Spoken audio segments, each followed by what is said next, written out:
What up? This is Rashid Davis, former Chicago Bear wide receiver. Yeah, that guy. And you're rocking with the Chicago Clubhouse Podcast, where they think they know everything, but they don't know jack.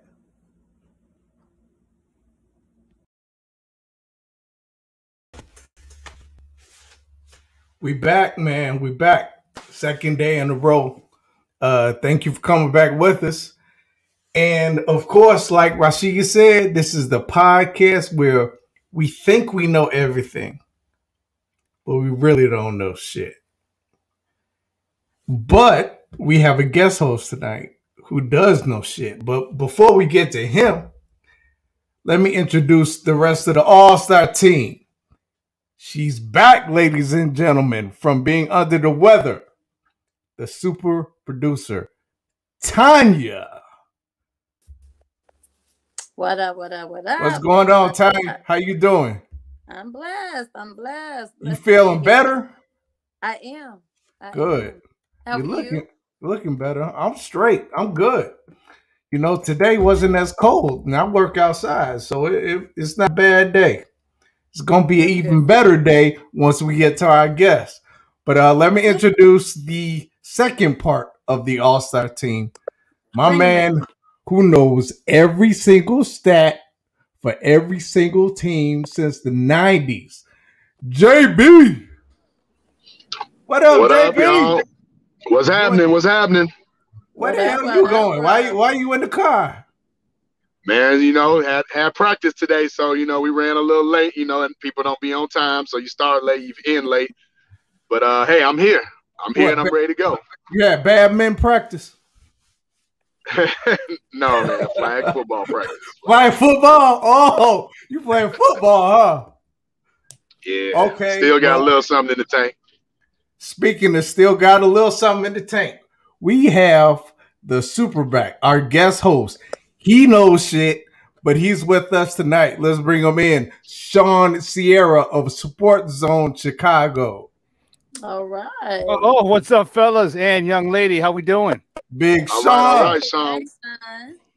What's Thanks happening, for having me out, man? No, not much, man. Not much. We're just chilling right now.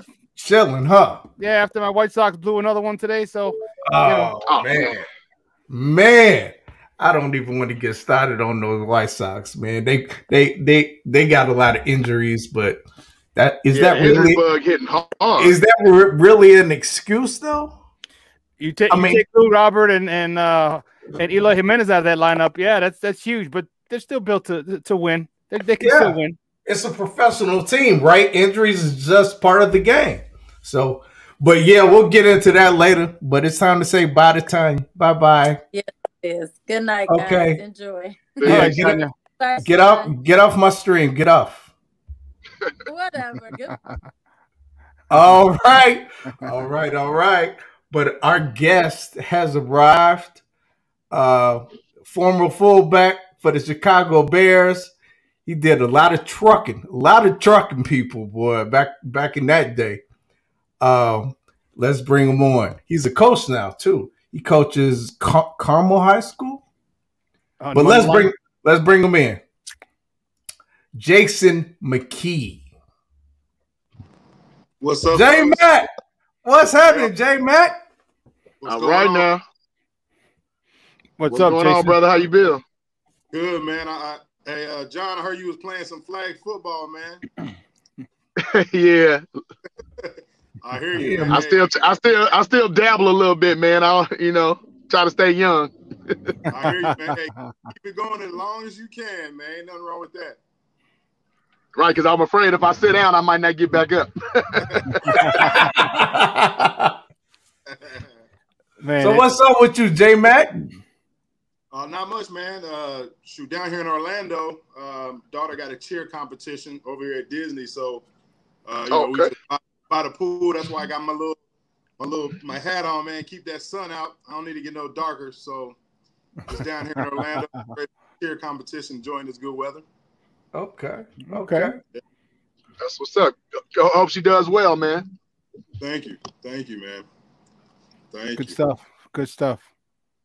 Yes, sir. So let's dig right into it, man. What you got going on now before we get a little too excited about our beloved?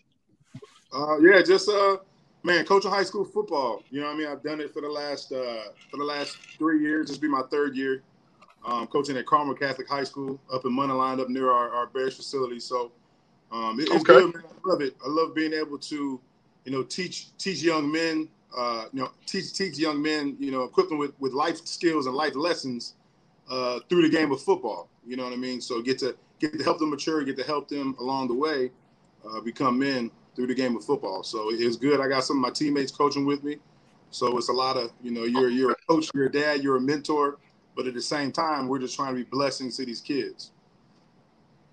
Absolutely. That's what's up. We love to hear good, solid stories like that. What division are you guys in? I'm not familiar with Carmel Catholic. I know Mount Carmel because somebody went there. We ain't gonna say no names, but Okay.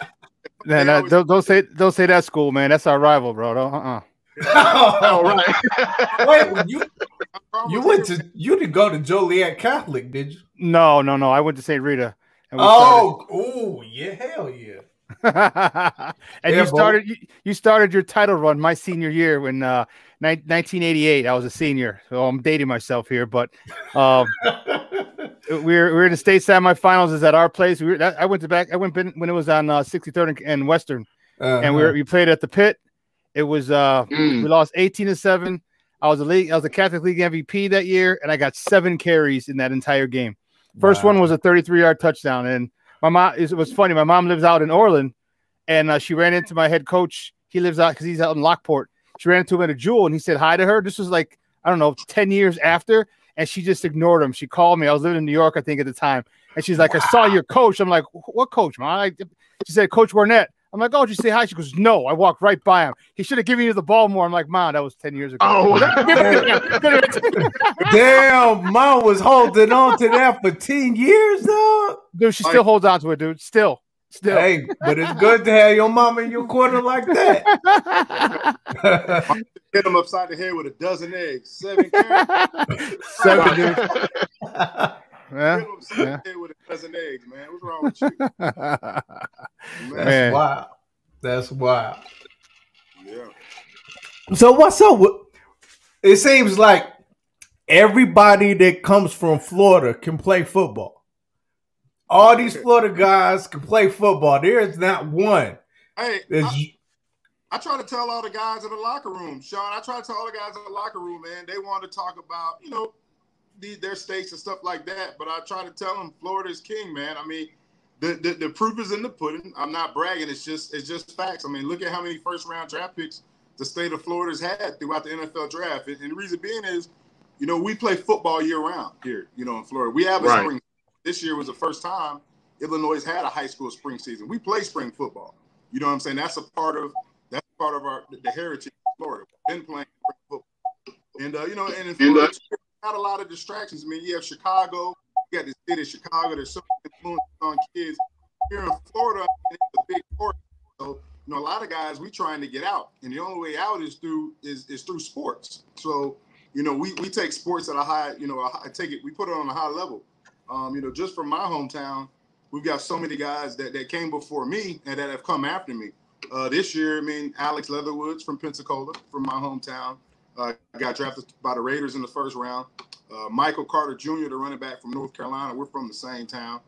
He got drafted by, who did he get drafted by? I forget. I think it was, I don't know who Michael Carter got drafted by, but it's, my hometown, Emmitt Smith from there, Derek Brooks, 2 Hall of Famers from the small city of Pensacola, man.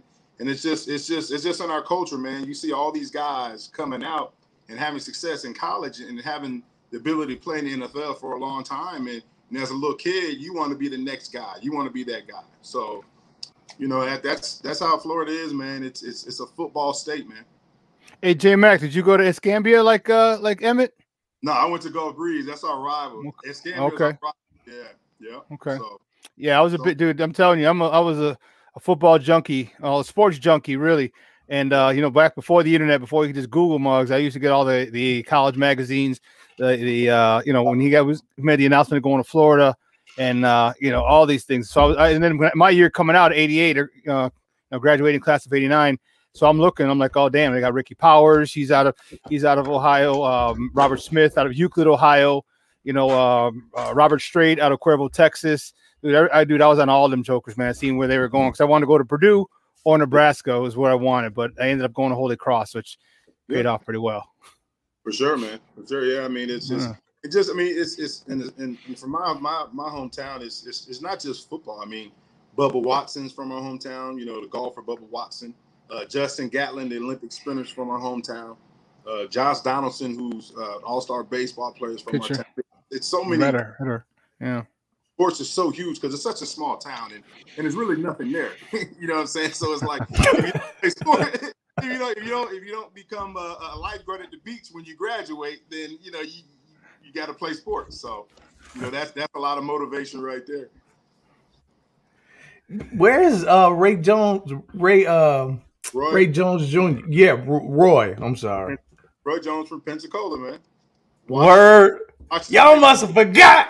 Hey, Roy is from the same high school as Derek Brooks. Wow. Yeah. Man, everybody. Where's Deion Sanders from? Deion is from I think Deion's from like Naples or Fort. No, he's from Fort Myers, I think. Deion's down close down this way, down near Orlando. I think Fort Myers. I think he's from. Okay. Yeah, y'all just breed football players, man. It's crazy, man. It's definitely crazy, man. And you met a lot of Florida guys. We take it to heart, man. If we put it out there. We wear it with our chest, Florida boys. So that's our pride, man. Yeah, you know what's really interesting, and you produce so many football players, but you don't produce a lot of basketball players or baseball players.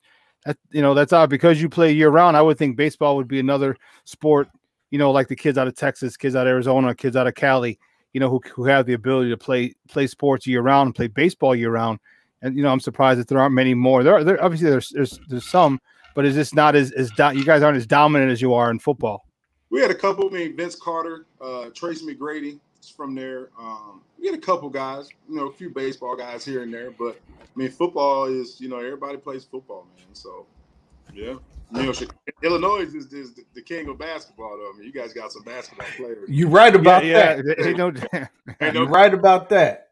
If we could keep everybody safe, if we could keep all the Chicago public, just the Chicago Public League, not even the Catholic League or the suburban kids, if we could just keep those kids in state, Illinois, DePaul, Loyola, man, we'd have a whip every single year.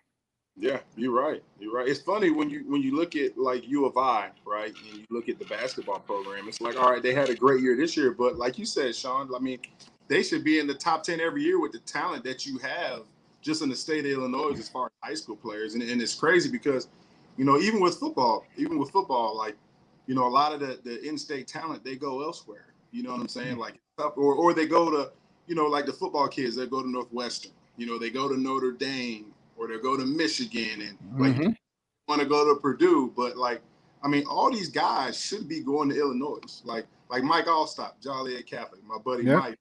Why wasn't Mike at U of I? You know what I'm saying? He went to Purdue. Like, he's from Joliet right there. So if they was able to do that, it'd be a powerhouse because there's a lot of good high school and high school football talent and basketball talent in the state of Illinois. You guys are really good at sports too. Yeah, Donovan McNabb, he ended up going to the Q, so he left his boy Simeon Rice at U of I, but he's like, I'm out. I'm going to another cold place, and that's out in Syracuse. But yeah, man, it's crazy. Just the amount of talent that they have, football and basketball. It's amazing how they don't do that, because if they did, U of I would be a national powerhouse, man. But then they, for whatever reason, they just can't keep these guys in. JJ McCarthy, he was down there by you at IMG this year. He was a kid out of Nazareth, Naz Academy. He was one of the top players, and I think Harbaugh has recruited him since he was like 2. So he he's like he was maybe the top 3 or top 4 quarterback coming out of high school. Went to IMG because of the whole COVID thing, and he signed. I think he's enrolled in Michigan this semester. So if we imagine him downstate, so it's crazy, man. Todd Isaac from I remember he went to UIC, the running back out of Joliet Catholic. Dude, that dude was a monster. So it's crazy why guys don't stay in state.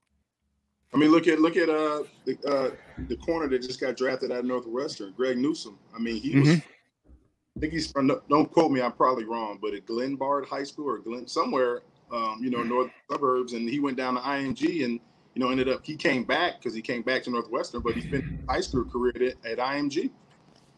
Wow. So, Wow.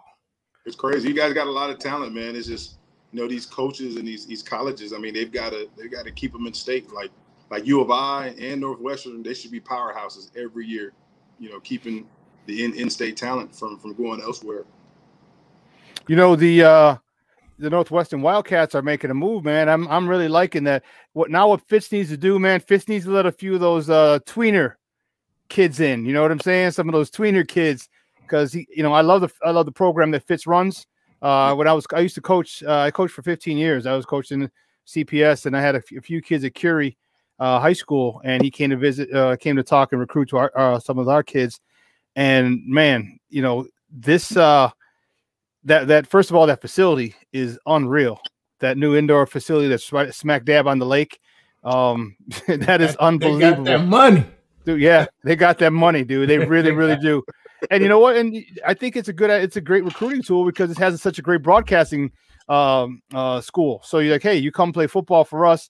You want to get either if you make it to the NFL or not, you can get into broadcasting. You get to stay in the sports, but you come out with a degree from Northwestern in broadcasting. Man, dude, you got a foot in anywhere you want to go for all intents and purposes. So when Fitz is doing it, he's doing it big up in Northwestern. He's gonna be in the college football championship playoffs real soon. Let's bring our boy back, JB. He's finally in the house with a drink, so he's good now. So, Jason, tell us your story, starting with being drafted by Philly. Yeah, it was man. I told this story a lot recently with the draft, just passing by. But having an opportunity to go to the Eagles, but also playing college football in the city of Philadelphia. I had an opportunity to interact with the guys on the Eagles for a long time. Donovan McNabb was a guy who I knew since I was in college and stuff like that. So having the opportunity to be in the locker room and learn from those guys. Deuce Staley was a good mentor for me that was there. Old school guy Brian Mitchell was there. He was a great mentor. And obviously, having the opportunity to be coached by one of the greatest coaches, in my opinion, ever, and Andy Reid, it was a great way to start my career. But it didn't start out great. I came in, I was fourth string on the depth chart. And I remember the guy they had ahead of me. He was a linebacker at West Virginia, and I had played against him for 4 years. And I remember looking at the depth chart. I was like, man, this guy right here played linebacker at West Virginia. They just switched him to fullback. They put him ahead of me on the depth chart. So I had a real big chip on my shoulder. I was real pissed off. And I can remember, I wasn't a cocky rookie, but I told our running back coach, I was like, look, I want to go against the number ones every single day. I'm going to be on every scout team. Whenever you need somebody to go against, I want to go against the ones every day because I want to prove that I belong here. And that's the only way I would get better. And it wasn't a disrespect or a discredit to the other rookies that came in or the second string or third string guys. It was just I wanted to be better. So, in camp, whenever we had our inside run period, which is like the biggest collision period back in the day. I know. Oh, yeah. I'm going against, back then they had LaVon Kirkland, Jeremiah Trotter, Sean Ball, Hawkins. I'm going against some dogs. And thumpers. Some thumpers, man. And I remember my first play in that inside run period. LaVon Kirkland is an old school linebacker. He goes about 6'2", about 300 pounds, can move. And I remember the first play, I'm in the huddle, and Donovan's in the huddle with us, and they call ISO, and I'm like, oh my God, I look over. And Kirk, he already knows the play. He don't even have his chin strapped up. He's looking at me like I'm about to So I'm in the 3-point stand. I'm about to hyperventilate. And Donovan snaps the ball, and I run in there with everything I had. And, I got crushed and look up, and I'm like, Kirk's like, good job, bro. And he's picking me up. That's all I remember. But, but from that day on, man, I wanted to go against the ones. And, I was able to compete against some guys every day. And, it got to a point to where, I was giving it to them guys. And, I can remember Brian Dawkins, saying, man, Rook, you're doing something. And, that enabled me to move up the depth chart. So by the time camp was over, I was the first string fullback. And, had an opportunity to, they wanted me to develop on practice squad because they said I was a raw talent, and had a good preseason, had some good film out there, and I got signed off the practice squad by the Dallas Cowboys in Week 5. No, that's good stuff, dude. You obviously caught the eye of somebody, man. That was good, man.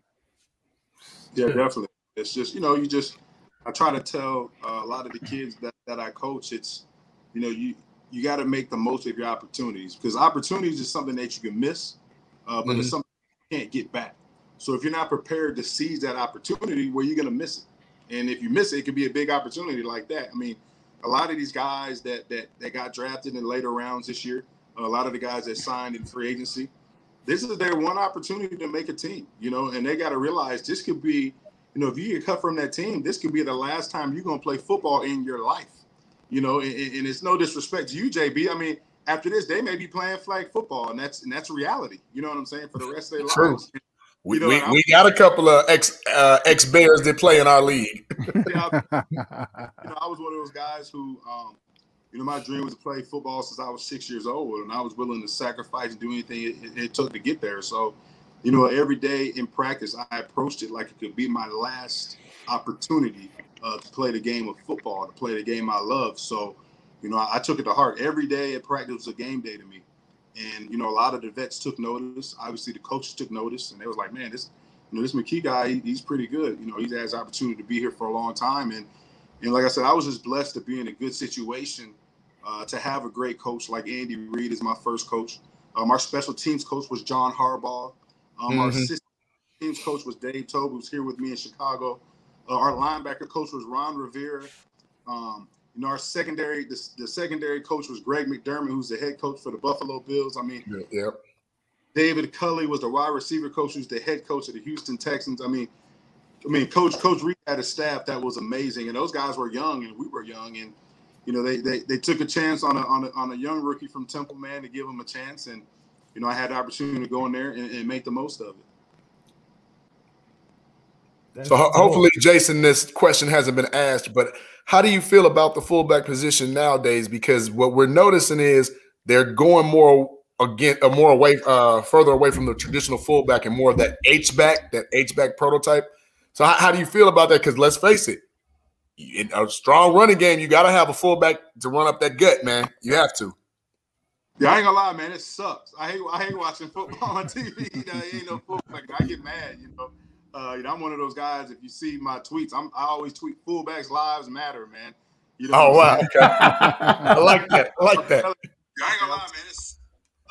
Yeah, I mean it's tough. With the way the game is going, it's all about scoring points. The game is tailored for the offense. It's all about scoring points, and teams want to spread you out. And I mean, it's evident. Look at the types of quarterbacks that we're getting in the league now. Back in the day, they wouldn't touch an athletic quarterback. Now everybody a dual threat quarterback. So, I mean, teams are spreading it out. They're going, they're going 4 wide on the goal line now. You know what I'm saying? Like, it's crazy. So it's all about scoring points. But, the teams that do have a fullback, you look at the few teams that do, the Raiders, you look at San Fran, a couple other teams that have fullback. The Ravens, I think, still have one. The Ravens have one. We have one. Craig, no, I don't know if we still have them, but. Yeah, Ryan Nall still on this thing. For now, there, but and they use them a bit, when they want to get in, short yardage situations, goal line situations. They throw that fullback out there. But if you look at it a couple years ago, when the Patriots had their good run in the playoffs, remember they had James Devlin at fullback, and they lined up, and teams was in their nickel personnel, and the Patriots kept their running back in there, their fullback in there, and they were just smashing people. Yes. So the NFL goes in trends, everything catches on and it recycles itself. So I think the fullback position will make a comeback, but right now it's all about, scoring points, being up tempo, throwing the ball downfield. DBs, you can't even touch a receiver now because it's pass interference. So, they want to keep that ball in the air, man. Absolutely. Yeah. So when you were a fullback with the Bears, evidently some scout got it right, because you were there for a while. And it was like whenever they were in that goal line situation, they already know what time it is. They already know what to do, who to get a ball to. Tell us a little bit about being in those situations. Yeah, I mean, it was, you know, I was in Chicago. It was a great time in Chicago. Like I said, I mean, we had, you know, an offensive coordinator who believed in the power running game. Obviously, we had an offensive line, you know, that was the heartbeat of our team. I mean, you look at the guys we had on that line. I mean, Olin Kreutz, you had Ruben Brown, who was a perennial Pro Bowler, Roberto Garza. Yeah. Miller. I mean, we had good tight ends. We had Desmond Clark, John Gilmore. And then you look at the backs we had. You know, we had Thomas Jones. We had Adrian Peterson. We had my boy Cedric Benson, rest in heaven. You know, I mean, even before that, we had A-Train and, you know, Matt Forte. I had the opportunity to block for all these backs. So, you know, we were running football team. That was our main objective. You know, we wanted to be smash mouth. We wanted to play good special teams. And obviously, we had a great defense. So that was our game plan going to each and every game. So, you know, it was a time in when, you know, I played 80% of the snaps. Now a fullback only plays maybe 1% of the snaps. So, you know, being in that situation with the team that we had during Chicago at that time, you know, it was magical. You know, I cherished every moment of it back then, and I really miss it, you know, till this day. And I think a lot of our success as a team came because we were so close off the field. You know, we were like brothers, we were like family. You know, we were young kids in Chicago, so we were, you know, young adults, but we all grew up together. You know, we all had kids, and our kids grew up together. They continue to grow up together now. And, you know, we remain brothers to this day. You know, we're real close. So, you know, my little brother, Devin Hester, I'll be hanging out with him tomorrow. He lives in Orlando. But that's the type of family environment that we had. And I think, you know, us being that close and going to war with each other and you know, knowing what the next man's going to give you enabled us to have a lot of success. So anytime, you know, I got an opportunity to carry the ball, which wasn't that many because I was a traditional fullback, and I wanted to put that ball in the end zone, not for myself, but, you know, for my team. And that's the opportunities that I had. And, you know, I tried to take advantage of that whenever I could. Dude, how crazy was it getting down to Miami in, was it your fourth year? Once your fourth or fifth year? Talk to me about that experience as, you know, going down to Florida. You obviously you're from Florida and you're going down to Miami to play the Super Bowl. Prince was a halftime show, you know what I mean? It was raining like purple rain, right? You know, talk to me about that experience because actually we were down there. I was playing semi-pro football and I was with a team that we were actually down there 2 weeks before you, Martin Luther King week, to play a national championship for the semi-pro deal. Like, damn, it's going to be, you know, 2 weeks from now, the Bears are going to be here. So talk to me about that experience because that has to be, you know, one that you're never ever going to forget. Yeah, I mean, it was. I tell everybody that ask me that question, Sean. I'm like, man, it wasn't fun losing. You know, it wasn't fun losing for sure. Nobody's over that to this day. But you know, at the same time, it was a blessing, man, to have that opportunity to go down there and play in the Super Bowl game. You know, I was a little kid, and to have that journey with the guys I mentioned, you know, previously, my teammates. I mean, it was surreal. You know, the year before, if you remember, we lost to the Panthers. Steve Smith. We were the second seed, and Steve Smith went bananas on us. I mean, he just running down the sideline. I mean, he was a beast. And I remember that offseason, we were pissed off because we felt like that year we could have went to the Super Bowl. You know, but we were still a young team. It was the first time we had been to the playoffs in a long time. We had beat Carolina, if you remember, earlier in the season that year. And it's definitely hard to beat the same team twice. So they got the better of us that day. But I remember going into that offseason, we were pissed. You know, we were hungry. And, you know, we called our journey to the Super Bowl, we called it Space Mountain. And Ruben Brown that. So if you ever see back in the day, we used to have black shirts that said Space Mountain on it. And that was our main objective, getting to Space Mountain, which was that ultimate pinnacle, which was the Super Bowl. And after every practice, you know, after every game or before every game, we broke it down. We're on the road to Space Mountain. And, you know, that's what we tried to do, man. It was awesome having that experience with the guys. And like I said, I wouldn't change it for the world. Obviously, I would change. That's, you know, not the outcome. The outcome, yeah. Yeah, but I mean, to have that opportunity, there's a lot of guys that don't even get to enjoy the playoffs. So, you know, for us, it was a great opportunity for me. Hey, Jason, earlier you said, just a few minutes ago, you said that you had some snaps came to you, but some other snaps. Someone is saying that those other snaps came to me. I don't know exactly who that is because it says Facebook user. I have a guess though. Do you? I have no idea. Other snaps, I have no idea. But it's like football snaps. I don't know what. Yeah, football snaps. I'm thinking that it might be Rashid because he usually watches. Yeah, but I'm not sure. He might have. Rashid probably stole a couple of my passes. You know, on the Rashid actually coaches with me, so he's oh yeah. He's one of my best friends, man. He's a tremendous human being, man, and you know I'm thrilled to have the opportunity to have him part of my coaching staff, and you know, he does a great. Yeah, that's Rashid. He does a great job, man. He's phenomenal with the kids, and you know I'm just thrilled to have him a part of my staff, man. Yeah, he is real. We've known Sheed for a long time. He's real down to earth, real cool guy, man. You know, real class act dude, such as yourself. I wanted to touch on something that you just made, that we hear so much about that unity that you guys had all the way from the time when you were with Olin and stuff. How did that trickle down from Lovey though? Because everything we hear is like Lovey was just that dude, man. As far as like the coach, like, and I know a lot of times, you know, upper management is the reason why a coach may not necessarily stay, because obviously 10-6 his last season, it couldn't have been the record. So tell me your perspective about your relationship with Lovey.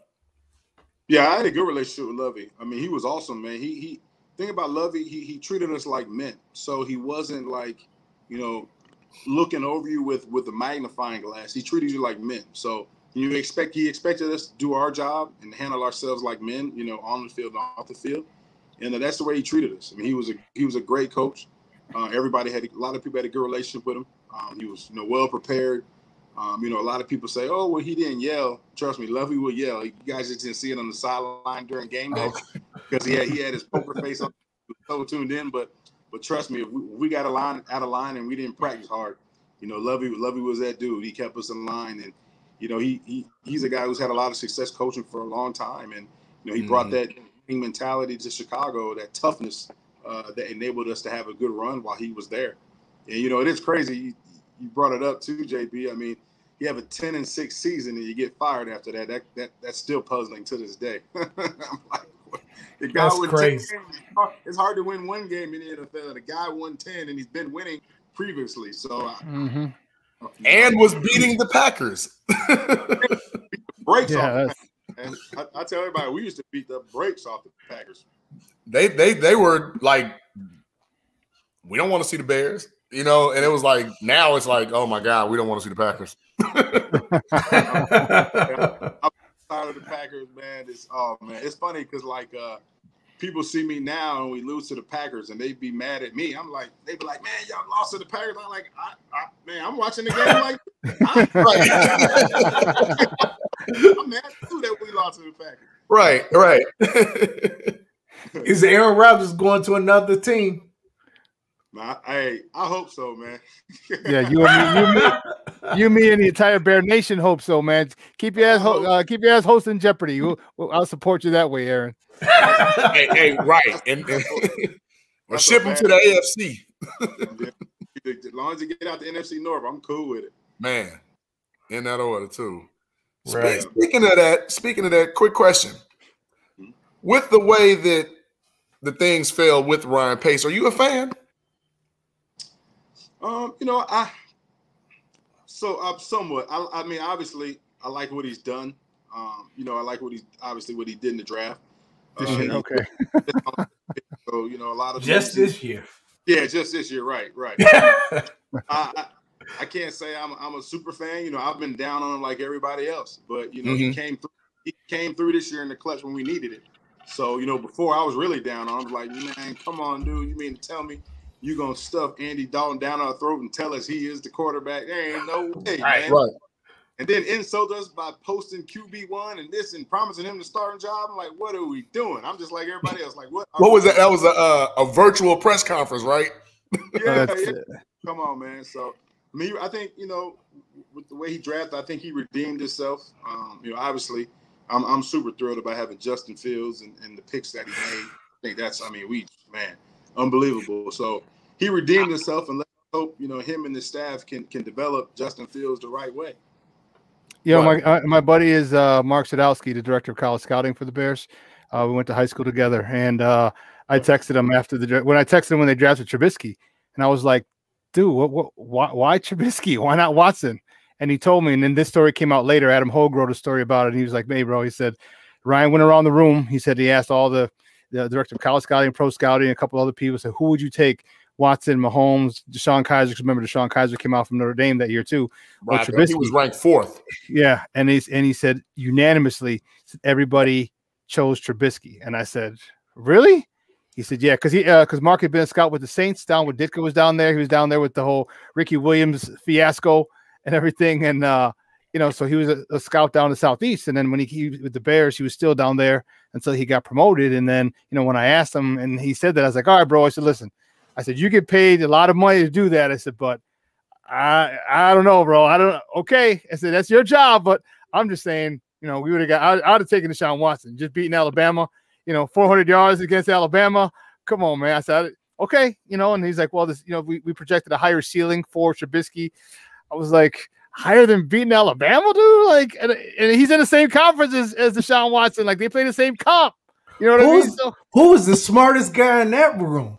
I don't know, man. So that freaked me out. So when after this draft, after this year, I sent him a quick text. I was like, hey, great. It's a great draft, man. Great job. Because I don't know who was picking that, because that wasn't Ryan Pace picking, because that was completely against Ryan Pace's MO, right, getting the best player available.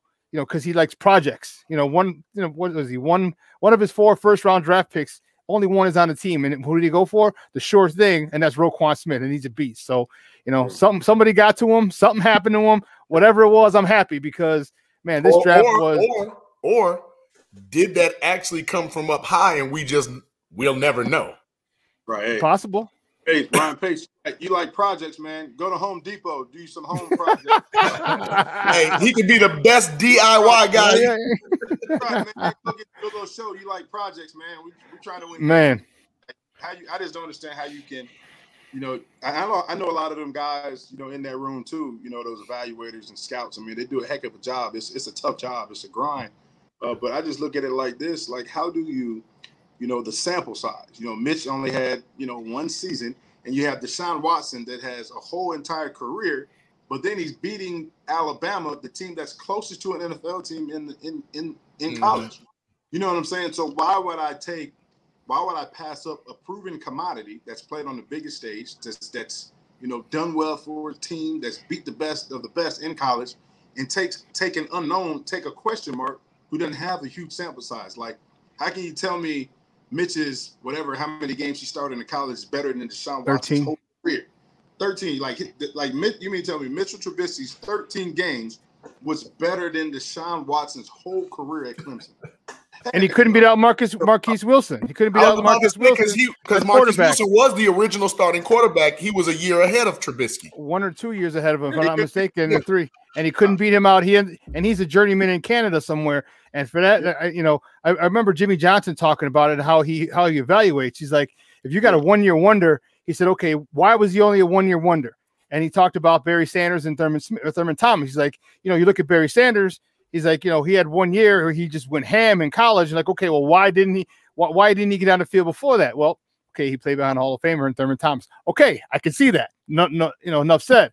Trubisky had nobody in front of him. It's not like he was playing behind Andrew Luck, or somebody, or Peyton Manning in college. You know what I mean? It's just, that boggles my mind as well. But you know what? Luckily, things have worked out because I'm really happy with Justin Fields. I'm really happy with the tackles. I'm telling you, if we would have stopped the draft after the 5th round, I still would have given him an A for that draft, even just because he did what was necessary for this team to be successful. Backwards to the wall, obviously, something that we kid with on the show.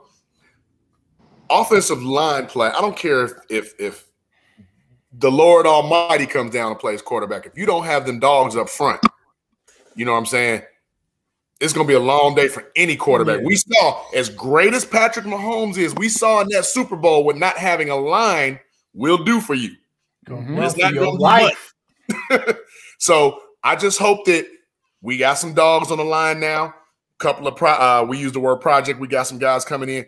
I just hope that we're, as Bears fans, do not get that short leash syndrome with Andy Dalton, and by game 3-4, we clamoring for Justin Fields to come in. Let him simmer a bit. You know what I'm saying? Let him be ready to take over when he's ready, not just thrown to the wolves just to appease, a draft pick or a fan base. What do you think about that, Jason? Yeah, I mean, like you said with the line, I mean, that's the heartbeat of the team. You got to have them dogs. I mean, your offense goes as well as your line goes, and I think they have a good group of guys there. I mean, they got a lot of young guys that got a lot of experience due to injury last year. You got some guys coming back that have played well, and James Daniels and Cody Whitehair. You bring in Tevin in, drafted Jeremy Borum in the 5th round.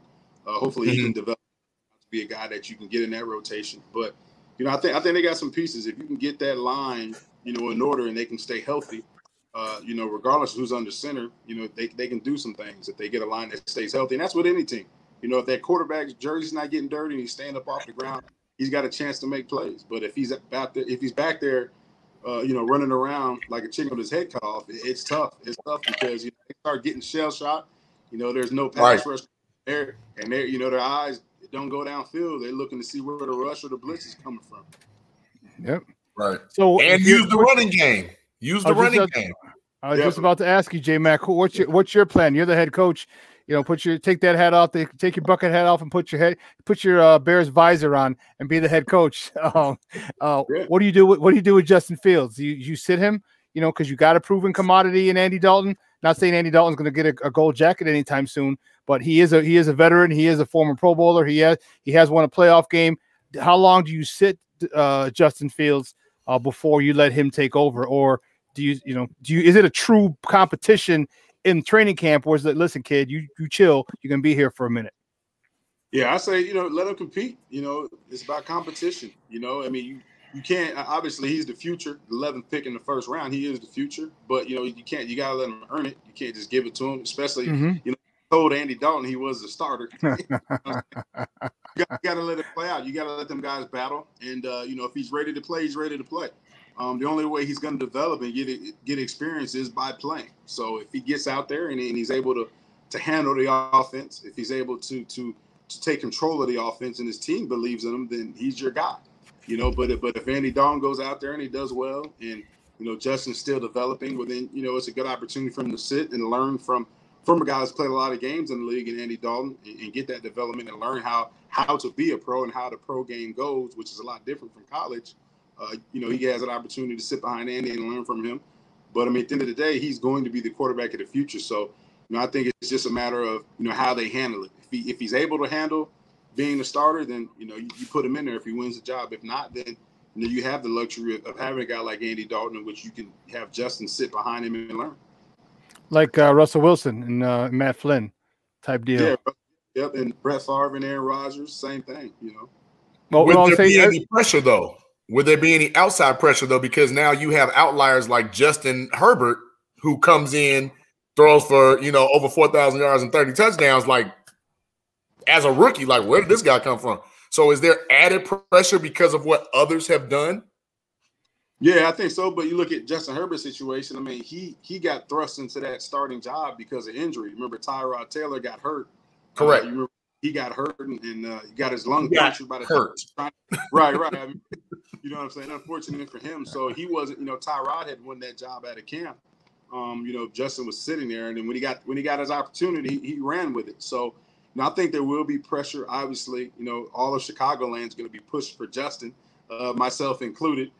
So if Andy goes out there and throws, one incomplete pass, everybody's gonna be like, put in Fields, The first 3 and out. The first 3 and out. First 3 and out. Me. That's me.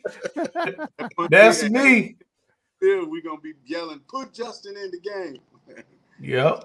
Hey, let me ask you this: how much of this falls on Nagy? Because let's keep it real, man.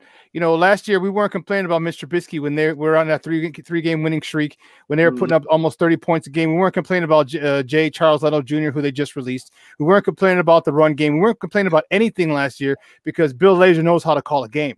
Bill Lazor understands that you run the ball, that all of a sudden, and you know this thing, that a defensive lineman has to earn the right to rush the passer. And when you're gashing them down their freaking throat, you can't rush the passer. You have to stop the run, which makes passing so much easier. Now that Matt Nagy and his ego have decided to take over play calling again, how much do you think he's going to run the ball? Because I hope he doesn't go back to the old Nagy. Okay, like Ryan Pace didn't go back to the old Ryan Pace in this draft, because if he changes his ways, then this can be a phenomenal offense, because you're going to run the ball with David Montgomery, who's a freaking stud. Then you got Damian Williams, who's a Super Bowl hero, obviously another stud. You got Artavius Pierce, who just needed reps. You got the Khalil Herbert you just drafted from Vatech. He's a stud. You got Tariq Cohen coming back. Change of pace back. You got a running game that can really, and you got two rookie maulers. We want to worry about them not having to deal with a pass rush. You tell them to go push the guy in front of them out of the God blessed way, and we'll see how fast how slow that pass rush is. When whether it's Andy Dalton or whether Justin Fields, how slow that pass rush is when we're gashing them down the throat. How much of this is Nagy, or do you think he's just going to Nagy the whole thing up because he's got to be the smartest guy in the room? Nagy the whole thing up. I love it.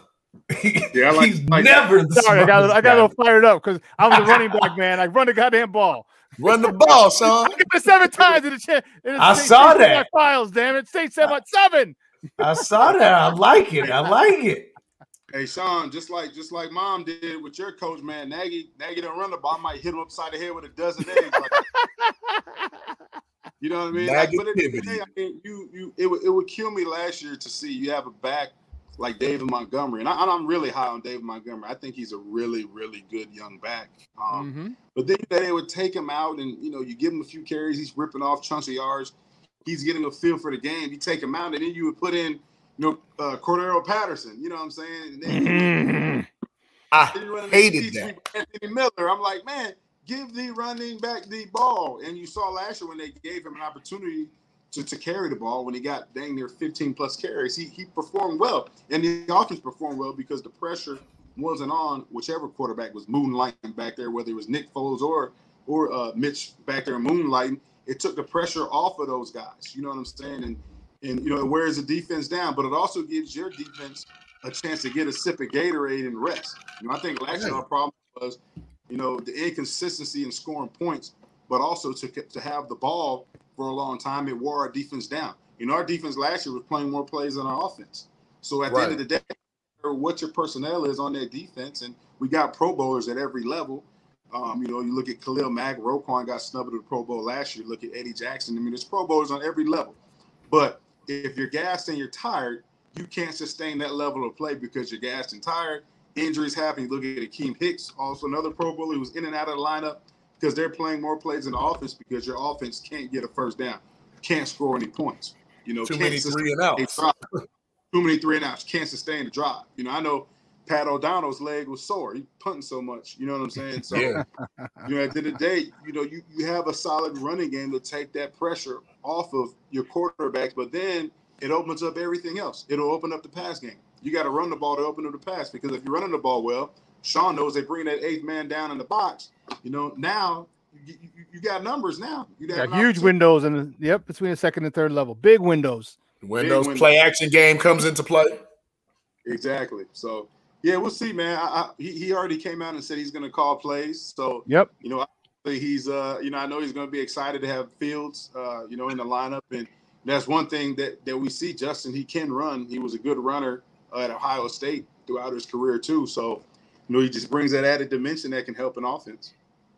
See, the thing about Justin, I think that I love about him is that he's a passing quarterback who can run. He's not just an athlete who could, an athlete playing quarterback. And that's a big difference. And I hope a lot of people get that, is that he can sit there and rip you apart, staying in the pocket. But if he feels the heat, I'm out. I'm out with my 4.4 speed. I'm gone. I'm gonna get to the pylon. The first down marker, step out of bounds. Okay, and then live to call another play. So that's a huge thing, and that's exactly what Matt Nagy wants. So hopefully, in his exuberance and finally getting his guy, he doesn't forget to run the ball, because if he does, well, see, let me touch on that a little bit. Something too now.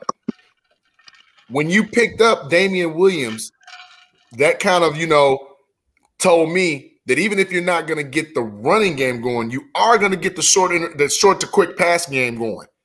So that's still getting the running game going with the extension of the short pass. So maybe it'll be something like that. I'm sick of the wide receiver screen. I won't see that no more. I just don't want to see that no more. Right. Daryl's JB, I'll tell you what, bro. There's nothing, Jason. I think you might back me up. There's nothing like wearing a defense down and smack them in the God blessed mouth every single time. Hey, we're going right here. Stop it if you can. And yes. You know, I like the extended, the long handoffs to the running backs, but you got guys who can run between the tackles. You got guys. You ask any offensive lineman if they would rather pass set or smash someone in the God blessed mouth. I guarantee to a man, they will say, "I'd rather smash him in the mouth." And take his will not to win, but his will to compete away. And that's what Nagy's got to do, understand, because I don't know if he gets it. If you continue to do that, you know how great and how wide open that passing game is going to be, but he just wants to throw the ball 50 times. He's got to be the smartest guy in the room, running a tight end reverse on the goal line. What kind of shit is that? Come on, man. Yeah, hey, I'm telling you, they're so smart.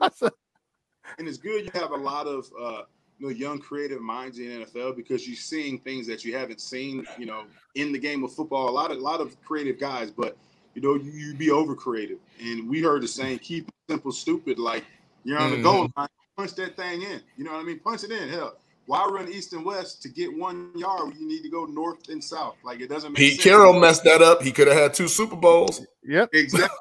You throw a pass on the goal line, it gets picked off, and now you didn't get that ring. You gave Tom Brady another one. Like, he doesn't have enough. He don't have enough. Freebie. Gave him a freebie. Gave him a freebie. Or God forbid you run Darnell Mooney, who runs a 4-3 on the goal line on a sweep, because that would be too much like common sense. Yeah. Give me a 6'6", 260-pound tight end as opposed to a 4-3 wide receiver. Yeah, way to go, buddy. But that is the beauty of having a true fullback. You on the 3-yard line. Give it to this big dude. Let him truck these little dudes. Yeah. That is the beauty of it. But Nagy, it seems like he don't get it. He just doesn't get it. Why do you want to run a sweep when you're on the 3-yard line? Why do you want to do that? Just run it down there fucking through. They say he's allergic to fullbacks. Like, you know what I mean? People got food. He got a fullback allergy. Oh, wow. Hey, he dropping some gems tonight, bro.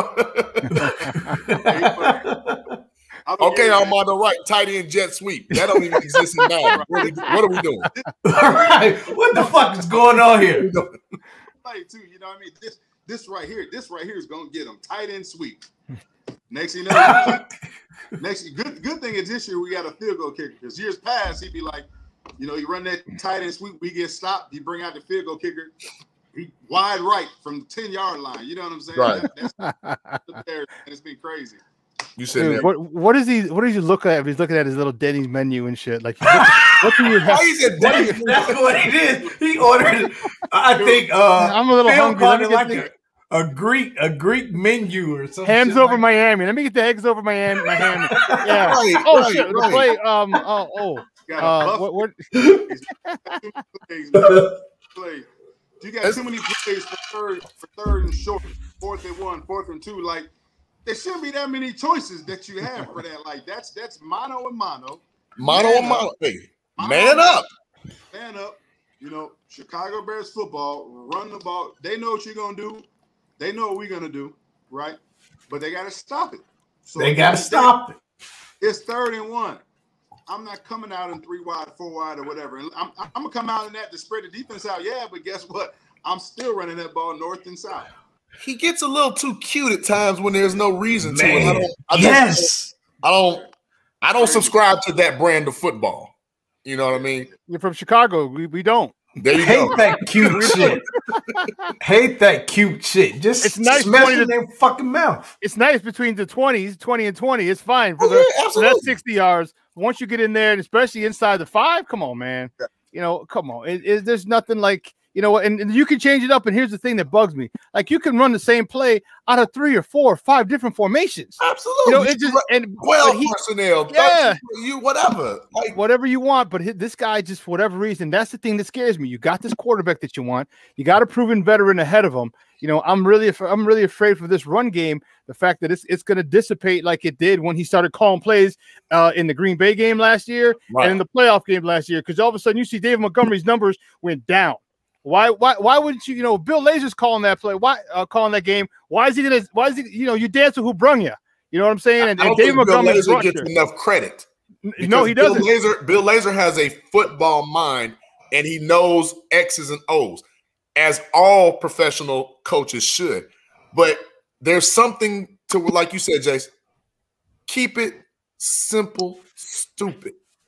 Yeah. I'm going to run this ball down your throat, and I dare you to stop me. Like, I don't get it. Like, how is that not the issue? And you have a running back who is known for breaking tackles. Yeah. Like, that's what he does. Yeah, it's frustrating. It is. I mean, it's painful to watch, you know, when you I promise you, I feel Nagy's drawing plays on Madden like, let me try this in real life. Oh, hell yeah. Like, I promise you he is.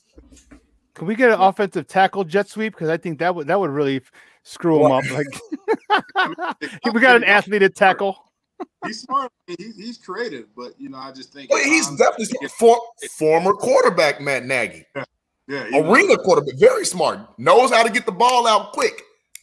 Yeah, you know, but yeah, and he gets to play. He gets the play call out too quick on 3rd and 1. Like, hey, the ball out quick. You calling the wrong play quick too. Yeah, and another thing I don't see with him is I don't see him setting up plays for later in the game. You know, and that's a problem for me. You know, when you're a play caller. See, I personally think he's a decent head coach. Okay, but he is a shitty head coach / play caller. Okay, and I think he needs to give up that title of play caller, especially when you saw how well it worked with Mitch. You know, with Mitch in that and the offense and Bill Lazor. You know, he needs to be more of a CEO, but he won't allow himself to do that. You know, let Lazor run the offense, let Sean Desai and Mike Pettin from Green Bay run the defense, and you just decide whether we go for it on 4th and 1. You know, but his ego won't let him, and he's obviously got some time. And I'm really concerned about that. What is going to happen to this offense? Because now you got a shiny new toy, and you're going to go away from. If David Montgomery doesn't at least get 1,200 yards this year, man, you know what? Then it's obvious that his prejudice towards running backs is blatant. But what do you think about the defense, man? We got a couple of guys on this defense that they drafted, not to mention the ones they signed. And like about Snowden, I'll ask you about him later. But we're talking about Graham and Tonga. Talk to me about those two and how they're going to help that defense. Yeah, I don't know too much about Snowden. I know he's a DN from Virginia, had a good career. I know he was supposed to get drafted, but I think he had, I don't know, I think it was medical or something like that, the reason why he didn't get drafted. I may be wrong, but I know he's a good prospect. Tonga's obviously a big guy, plug the middle. That could help out on that defensive line with Akeem Hicks. You'll bring back Eddie Goldman this year. Eddie Goldman, that's huge. Yeah, was huge last year. I mean, we saw the loss of him last year really hurt us. But you know, I think Khalil Mack commanding so much attention on that defensive line, and I think that the key piece to this defense, as it was last year, is Robert Quinn. You paid Robert Quinn a huge ransom to come in and to be that other bookend opposite of Khalil Mack. And you know, Khalil Mack getting double teamed, sometimes even triple teamed in the game. And you know, Quinn should be a guy that's eating, in my opinion, that should be a double-digit sack guy because all the attention's commanded with Khalil Mack. So we'll see how he plays. You know, hopefully he rebounds and has a better year than he did last year. Obviously, Roquan Smith is a beast. He's that dude. Played tremendous last year. It's good to see him develop from his rookie year, so to speak, getting his feet wet to the way he played this year, to really establishing himself as one of the better linebackers in the league. You know, he should have been a Pro Bowler and an All-Pro this year. I think he got snubbed on that vote. And then you look at the back end. You know, you have Tate. I think it's Tate. I can't pronounce his name, but Gibson. He's coming back. Gibson, yeah. I always forget his name. I always mess it up. But you know, a guy who's played a lot of football, and he can be the other safety next to Eddie Jackson. And then the rookie that they drafted out of Utah last year, Jalen Johnson, got a lot of playing time. I mean, that was good for him. And you know, he came in as a rookie, and the game wasn't too big for him. The lights weren't too bright. He played well. Obviously, we got to fill that other side with Kyle Fuller being a cap casualty. So the defense is going to be good. I think it's a matter of, you know, what the new defensive coordinator, Sean Desai, what type of flavor he's going to put on the defense, because, you know, we saw what Vic Fangio had with that defense. He had a good attacking style defense, and, you know, Sean Desai is a disciple of Vic Fangio. So I think we'll see a lot of Fangio things, but I think Sean Desai is going to put his spin on it. So it's going to be interesting to see, what that spin is, how he tinkers or changes the defense. But I mean, like I said, you got playmakers at every level, and you've got guys coming in that can really contribute. Do you think they should switch out of that 3-4 to kind of accentuate what Robert Quinn does best? Because I was about to ask that. Yeah, because you're on the field, Jay. You know what's going on. To me, and a casual fan, Sean, tell me, Robert Quinn kind of looked a little lost at times and a little unenthused. You know what I mean? Like, because he's not a coverage linebacker. You know what I'm saying? But hell, sometimes you got to cover. That happens when your pocket's too heavy, man. You can't get off the ball. Man, I wish I had that problem. Y'all can talk about me all you want. Yeah. I like Robert Quinn. I really do. I think it's tough, man. Like you said, JD, you come to a new team, a new situation. You learning your teammates and stuff like that. It's tough. And then you come in with all the pressure. You know what I mean? Playing in Chicago stuff, the media is going to kill you. They're going to kill you. And the one thing about the fans, I always say, like, we got the best fans in the NFL, and I really mean that. But our fans, they're going to be on you when you're winning, and they're going to be on you when you're losing. So either way, they're going to be on you, which is a good thing because that shows the passion that they have for the game, but not only the game, but for their team. So, when things are good in Chicago, the Bears, you're on a pedestal. When they're bad, I mean, you're going to get kicked around. So, at the end of the day, you got paid to do a job, and, for whatever reason, it didn't happen the first year. But, I think Robert Quinn is such a pro, and he's had so much success in the past. Let's hope we get that better version of Robert Quinn this year. Yeah, talk to me about you mentioned Eddie Goldman, and that was a huge deal because literally and figuratively, because Bilal Nichols had to move down the nose, and as great as Bilal Nichols was, he don't have enough weight in his ass to take on a center or a double team on a consistent basis. Right. So now talk to me about how you feel he's gonna play moving back outside. Okay, but in addition to Eddie Goldman, who you have a guy who can literally rotate with him in Tonga because he benches like 600-700 pounds and squats like 8. So not being stereotypical, but the stereotypical Samoan or Pacific Islander, those jokers are strong. And if you can command that double team and even a triple team and not move, because his job isn't to sack the quarterback, his job is just to hold that line. And now you command a double team. Talk to me about how you think Bilal Nichols might play with that addition of Eddie Goldman coming back and Tonga probably going to be in that rotation, and how you think he's going to do, because I hope he has a much better season this year than he did last. Yeah, I think Bilal. I thought Bilal didn't play that bad last year. Obviously, he's a young guy, still developing. He's still learning the pro game. So I think him being able to learn from a guy that's had a lot of success like Eddie Goldman, learning from him. How to continue to elevate his game. I think he's going to pick up his play. And, Eddie Goldman just makes everybody's job easier because he is that guy that can take on the double team, free up them linebackers and allow them to roam and make plays. That really, the crazy thing is when you look at it too, Sean, you look at the way Roquan played last year. He played that way without Eddie Goldman, without having Akeem Hicks in the lineup every Sunday. And he's still, when you have, Eddie Goldman, and you have the possibility, like, Tonga possibly being in their rotation, depending on how he plays, two big guys that can command double teams and allow you to roam even more. We've only, maybe scratching the surface about how good Roquan can be. Yeah. And he seamlessly makes that transition from outside to inside, too. I love Roquan Smith. Love him. Monster. Freaking monster. He's a beast, man. And with him, he's a guy, he wants to be good. He wants to be great. So when you have guys like that, especially young guys that they set the bar high for themselves, there's no, like, that outside criticism from the media and the coaches. Like, those people can't be harder on them than they are on themselves. Right. And when you have a guy that's wired that way, that's tuned in that way, he's going to do whatever he has to do to be great. He's going to work on his craft every day to be great. And, that's what I see from Roquan. He wants to be, the linebacker. He wants to be, in line as one of the great linebackers that have played the game, wearing the Chicago Bears uniform. And if he keeps playing that way, he could be, the next guy, in line. He's definitely on his way. The Bears produced throughout history some of the greatest linebackers ever. So great lineage with that. So J-Mac, let's jump back to the other side of the ball. Why do we keep getting these little dudes at wide receiver? Because I have an NFL 4x1 team, and the Bears want to win the 4x100. They signed Demir Bird from the Patriots, a guy who's really.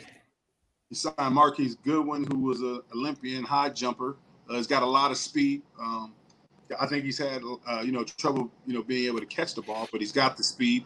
You already got Darnell Mooney. Anthony Miller is still a question mark right now. You look at Allen Robinson, who's that dude. Hopefully they get a long-term deal worked out with him. But as of right now, he's on that franchise deal. He'll be the Bears here. So, I mean, I think you have guys who you bring in, and you got a couple of young guys. Demir Bird had a lot of success in New England. You bring him into a new guy that he's played some ball. Marquise Goodwin was a pretty good draft pick. I think he came from the 49ers, a guy who 49ers. Yeah. He was hurt. Yeah. He got some experience. So I think they're just trying to get guys in to help create competition, in that wide receiver room. I mean, you still got Javon Williams, you still got Ridley, those guys that were a part of the draft class in the past. So it's going to be a lot of competition. One thing there won't be a lack of speed, that's for sure. A lot of speed. They drafted Daz Newsom, the kid out of North Carolina. He's another dude who has. He's another little dude, though. He's another right. I think he's like 5'11", right? But he's got big play capabilities, and that's what a lot of his highlights at UNC was big plays. So, I don't know. My question, and maybe I don't know if you heard it. What your boys in the locker room saying. The Riley Ridley situation that really pisses me off because my understanding of it was, he challenged Matt Nagy at practice about something, and then he's been in his doghouse, but yet they rave about his route running and what a great talent he is, but the dude's seen the field like for 10 seconds, and I think, that's another reason I'm just not big on Nagy. He's petty. He doesn't know how to use people. I've never been a Nagy fan since the Jordan Howard situation. Because even though he wasn't your type of back, and that's fine, it doesn't mean he's not a good back. And Jordan Howard was a beast, and he was never used, by Matt Nagy, and that pissed me off because when you're an offensive coordinator, you have to make do with what you have. Until you can get your people, you have to use and maximize the abilities of a guy. At that point, the only guy who had more yards than Howard was Ezekiel Elliott. That was the only guy who had more rushing yards in that time frame, and he chose not to use him. So I just don't trust Nagy, with these guys. And like I said, the Riley Ridley thing, I really am anxious to see what that guy can do. He comes from a good lineage, good brothers in the NFL as well. And I just would love to see him. I think he could, even if he's just a possession receiver, dude, 3rd and 7, and he gets me 7.5. I'm good, man. That keeps the clock moving. That keeps the chains moving. That keeps that defense on the field, and that keeps that defense wearing them down. Yeah, definitely. Hasn't had the opportunities. You know what I'm saying? I don't know. I don't know what happened at practice. That's interesting. I didn't even know about that part. But at the end of the day, I mean, if the guy can play ball, he can play ball. This game was all about production. It's about producing. It's about what have you done for me lately. And you draft a guy that you drafted him to be an integral part in the passing game, and for him not to have an opportunity, it's tough, especially if he's earned it. So, hopefully we see him out on the football field this year. Him, being a guy like you said that's a good route runner, that's only going to help, and that's just another weapon for whoever's at quarterback to have on the field. Right, that number 2 slot is up for grabs as far as I'm concerned. We already know that Mooney's probably got that slot locked up, but that number 2. But Sean, I wanted to piggyback on what you just said, man, about Jordan Howard, because you said so much truth right there. Let's go back to that second-round playoff game. If Matt Nagy runs the ball with Jordan Howard, Nick Foles never gets that next possession to come down and score. So we never get the Cody Parkey double doink, because once Jordan Howard gets that first down, game is over. Over. Game, set, match. Game, set, match. So again, being the smartest man in the room, you just, instead of keeping it simple, stupid, you just, look at the opportunities blown. and on the biggest stage too. You're in the playoffs, man. Yep. 12-4. 2 yards. That man had been falling forward for 2-3 yards. You know what I'm saying? Like, but I digress because he's gonna piss me off, and I'm gonna have a billboard saying "Fire Nagy." So, hey, J-Mac, talk to me about the culture that you think that he has, because I wasn't a big fan of the BU type thing. It was BU means is individuality, and you well know you have to kind of give that up. You're not completely. Okay, you of course you want to have fun and everything, but you got to give it up for the team and do what's best for the team. BU means you're doing what's best for you, and you're playing your way. When your way might not be the best way for the team. Talk to me about that slogan that he had and the culture it appears that he had. Like, I was okay with Club Dub, but like, come on, man, it's every week, like, celebrate, yes, but I think it might have gone a little overboard, because then next year you're 8-8. Where's Club Dub? Next year, 8-8. Where's Club Dub? You know what I mean? I was leery about the culture that he's established.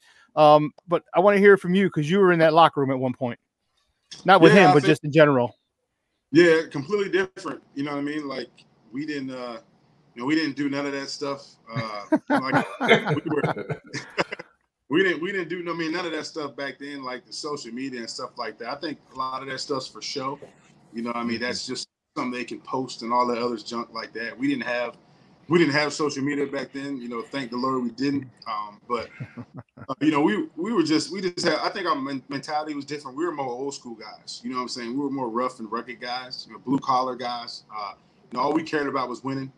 We didn't care who had this many catches, this many yards. At the end of the day, the only stat that we cared about was having a W in that win and loss column. Checking that W box. Like you said, that BU slogan, I'm not a person that's big on individuality. All our guys, we're team players. I think you got to have that resonate throughout the locker room, but it's got to trickle down from the head and it's got to trickle down to the lowest man, on the team. If you don't have that team mentality, that we grind together, and it doesn't matter what the outside world or what the media is saying, all we have is us in this locker room. If you don't have that mentality, like you said, Sean, there's going to be a lot of guys out there going out there worried about how many catches they got, how many carries they got. Like, some guys saying, hey, we lost, but I had 10 catches. The mentality that some people have in this game. And that's a mentality, in my opinion. That's definitely a losing mentality that breeds a losing culture. So if you don't have that mentality of being an individual, all 11 guys on their fields out there playing for themselves, then it's not going to work. Because on offense, it takes all 11 guys to execute one play. If the center goes the wrong way, the fullback blocks the wrong guy, that running back's getting tackled for a 5-yard loss. The play didn't work. It takes everybody, on one accord, on one heartbeat to execute one play. And you never know in this game of football what play is going to be the play that determines the outcome of a game.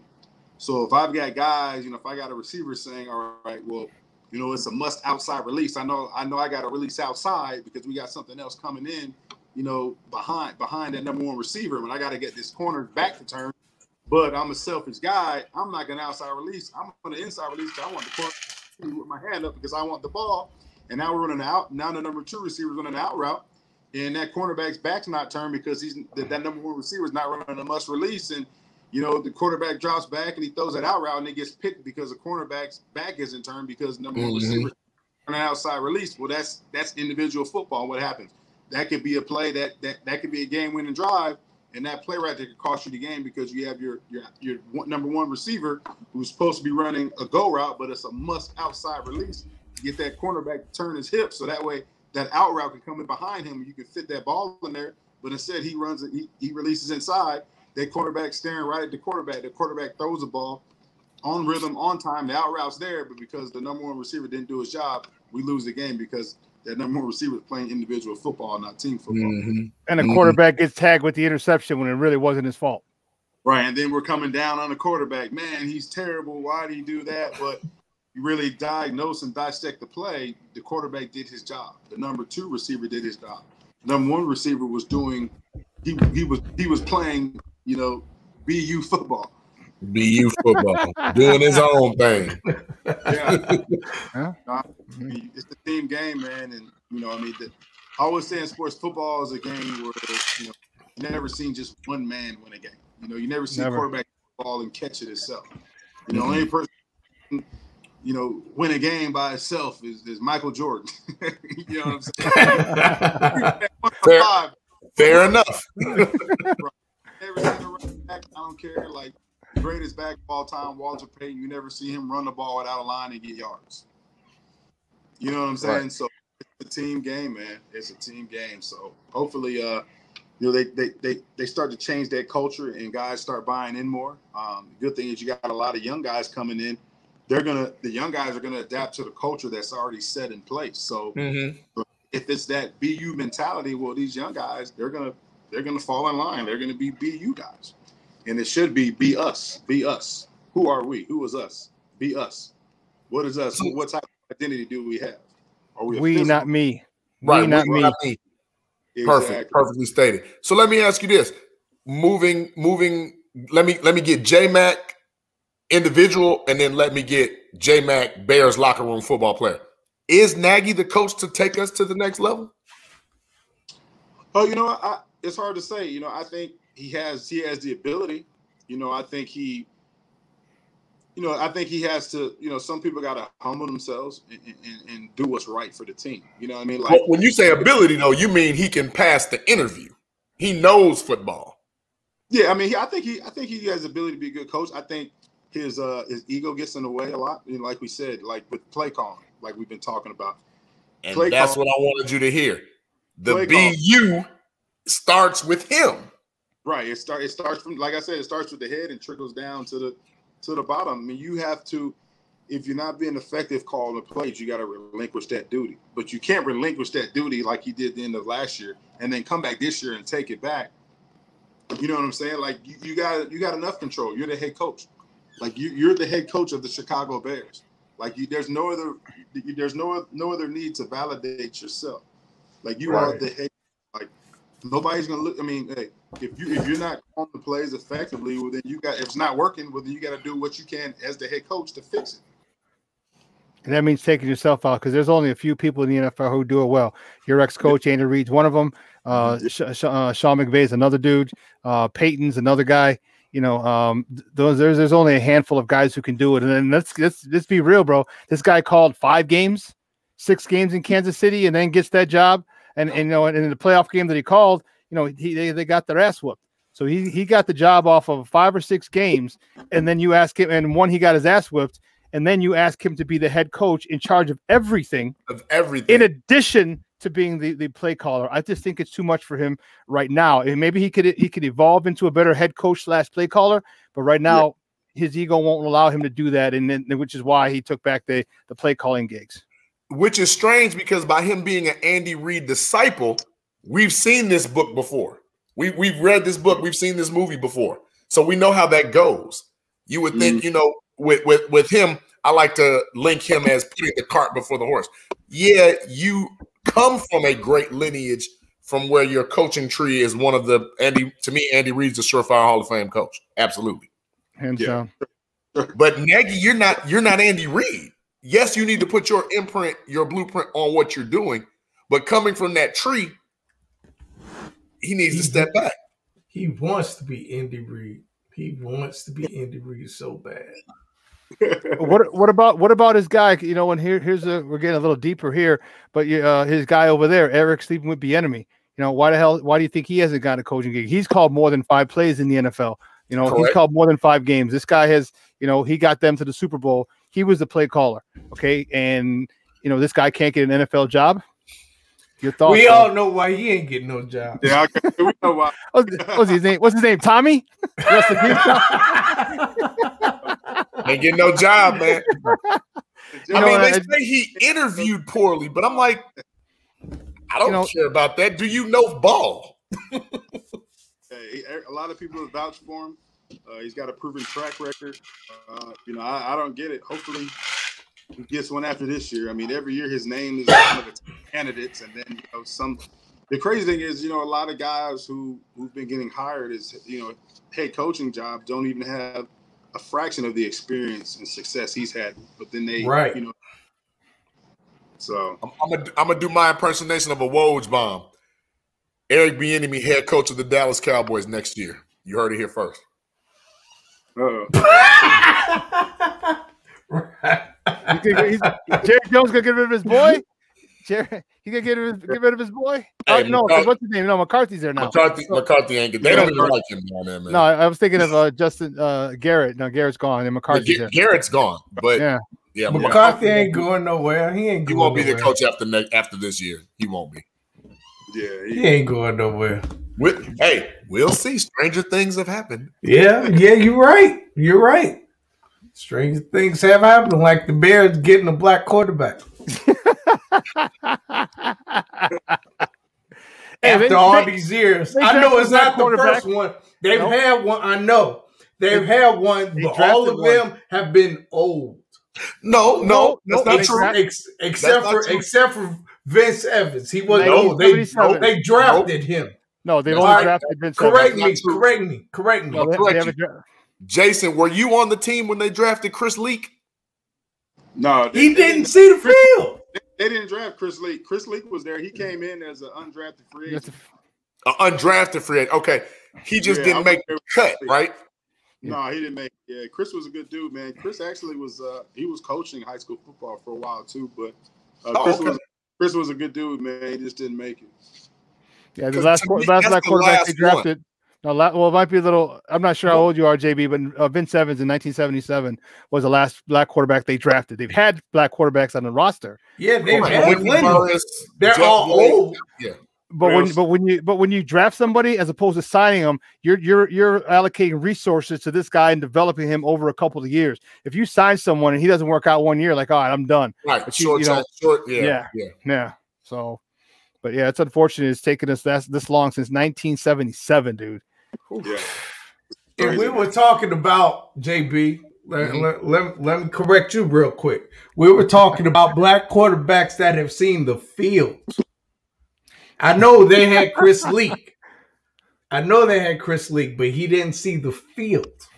He didn't see it. That's what I'm talking about. He saw one preseason game. Yeah. I don't even remember that. It was like the third game of the season. Okay.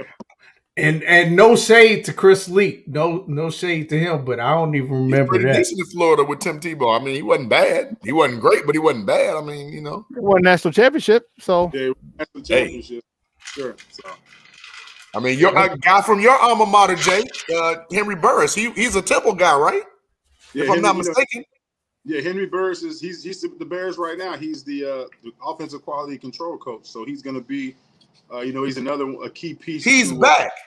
Yeah, he was there last year too. He's one of the pieces that they're is going to be a part of the development of Justin Fields. So yeah, Henry's there now. I never knew that. Yeah, Henry he left the Bears and went on to have a Hall of Fame career in the CFL. Broke every won a couple of silver cups, gray cups. Yeah, a bunch of them gray silver. They added silver cup. They added him to the staff, and I mean he's one of the guys that can help. Justin Fields. You know what? That's what's up. He was on the staff last year. He just didn't have a title. He didn't have a title. Okay, because I'm about to say that I would have remembered hearing his name associated with that title. Because that's like entry level. Yeah, he was like a what do they call like an interim coach when they just bring in for the season, and he did such a job. Nagy, kept him on as the offensive quality control coach. Well, that's good. You know what? And I'm glad that you got a guy who got a chance and who did well. He did well in the CFL. Because let's not forget, it took black quarterbacks a while. Warren Moon had to go to the CFL and break all their records before. Like, well, maybe he does deserve a shot here in the NFL. And he came here and broke a whole bunch of records here. So, God forbid if he was given a shot initially. But at least, I like the fact you got a black quarterback who has some success in the CFL coming to help develop the first black quarterback that we've drafted in 40-something years.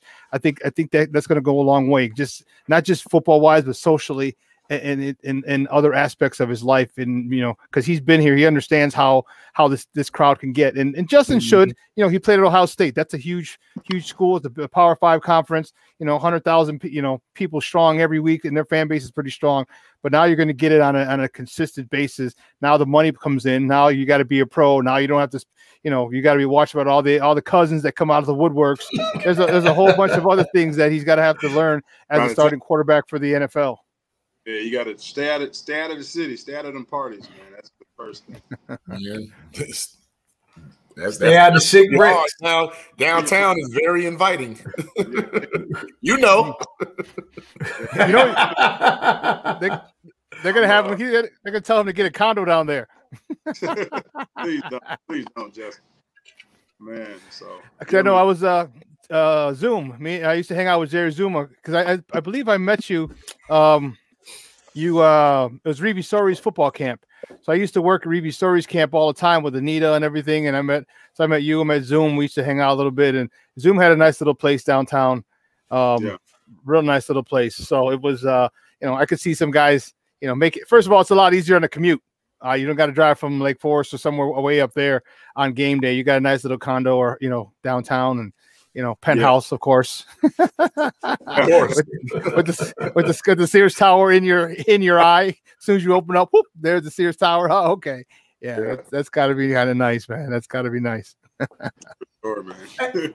Hey, I know I'm getting on football, but you said Sears Tower. It's funny how we still call it Sears Tower. Always. It's gone through like 3 names. No, but we still call it Sears Tower. Man, it's Sears Tower, and that's it. That's all.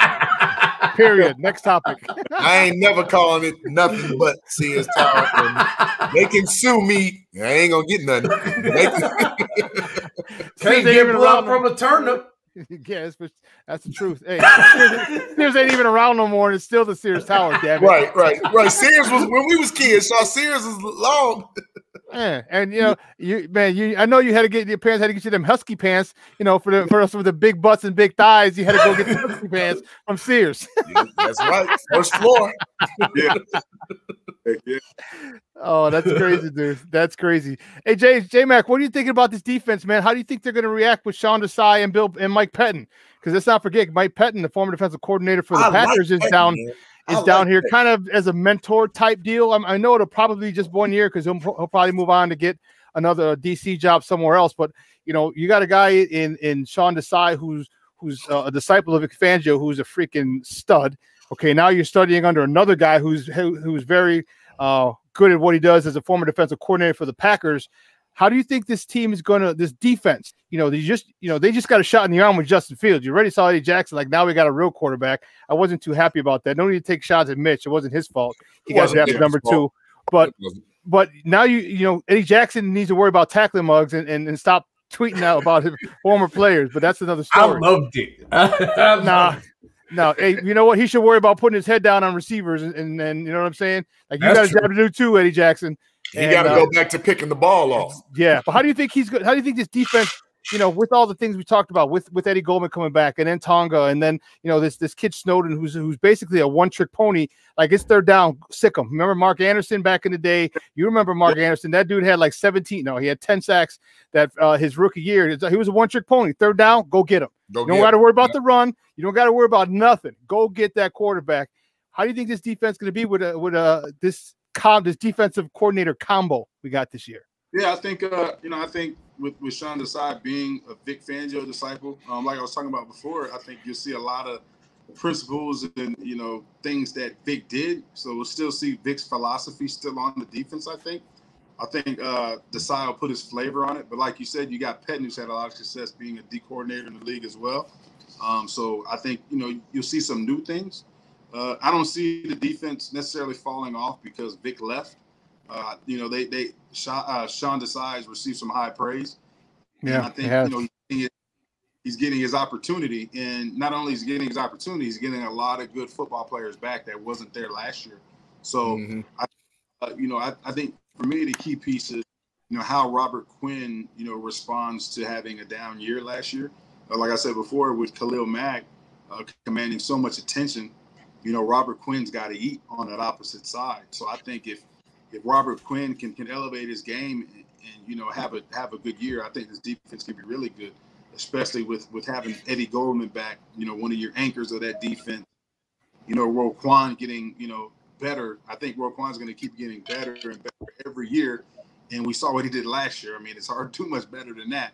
But like you said, Eddie Jackson's got to elevate his play. I think Jalen Johnson, the rookie, is only going to be better. Last year was just his rookie year, and he started the whole year. So the game's going to be down for him in year 2, and he's going to be more confident, and more familiar with the system. He's still a rookie, learning a new system, new city, new environment, new teammates, and he went out there and performed well. So I'm excited to see, where he takes his game this season. So I'm excited. I think Bears fans, we got a lot to be excited about.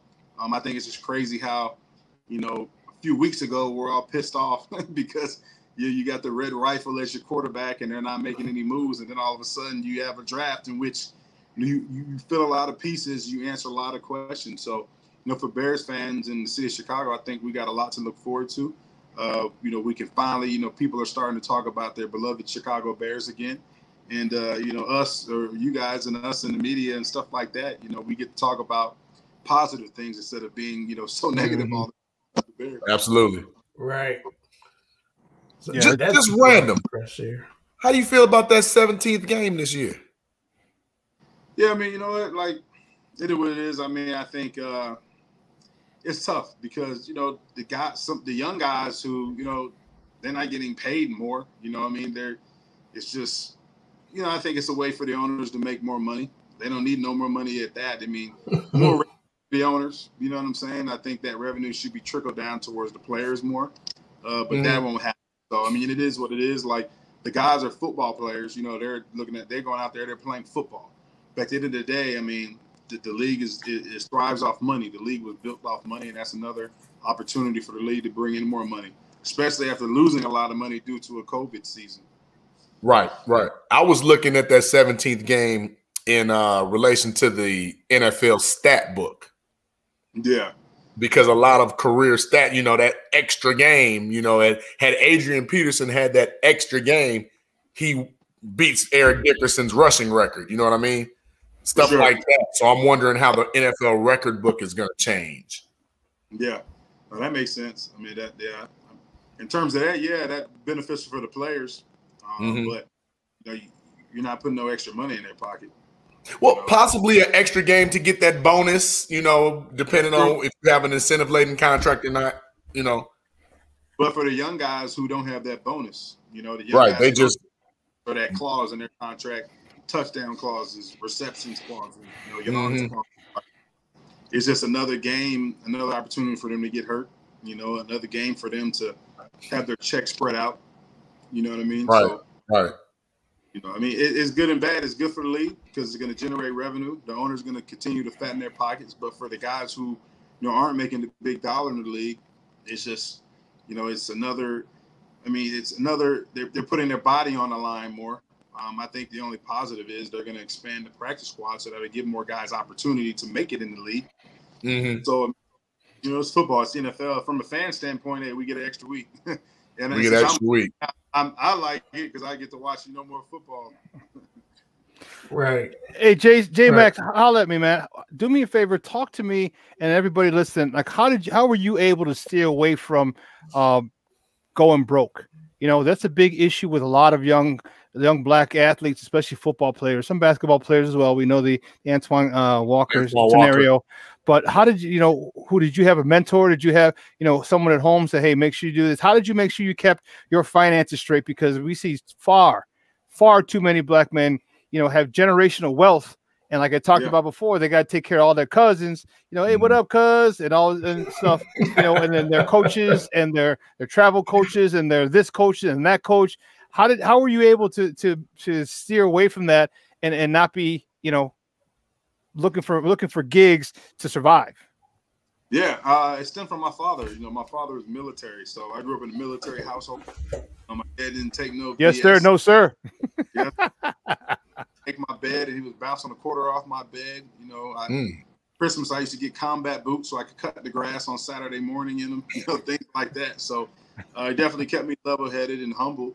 And, I've never been a materialistic person. I never had to have the Lamborghini or the Ferrari. So, my whole deal was, I always wanted to play in the NFL. And so I was able to accomplish that goal. The money was second to me. But, when you get money, you can create a lot of bills. And a lot of guys, they don't look at it as they live in the moment. They live in the present, and they say, hey, well, you know what? I gotta have one chain, and then that one chain goes to 2 chains, and that 2 chains goes to 2 Mr. chains. They got the Mr. T starter on. You know what I'm saying? The Mr. T starter kit. I love it.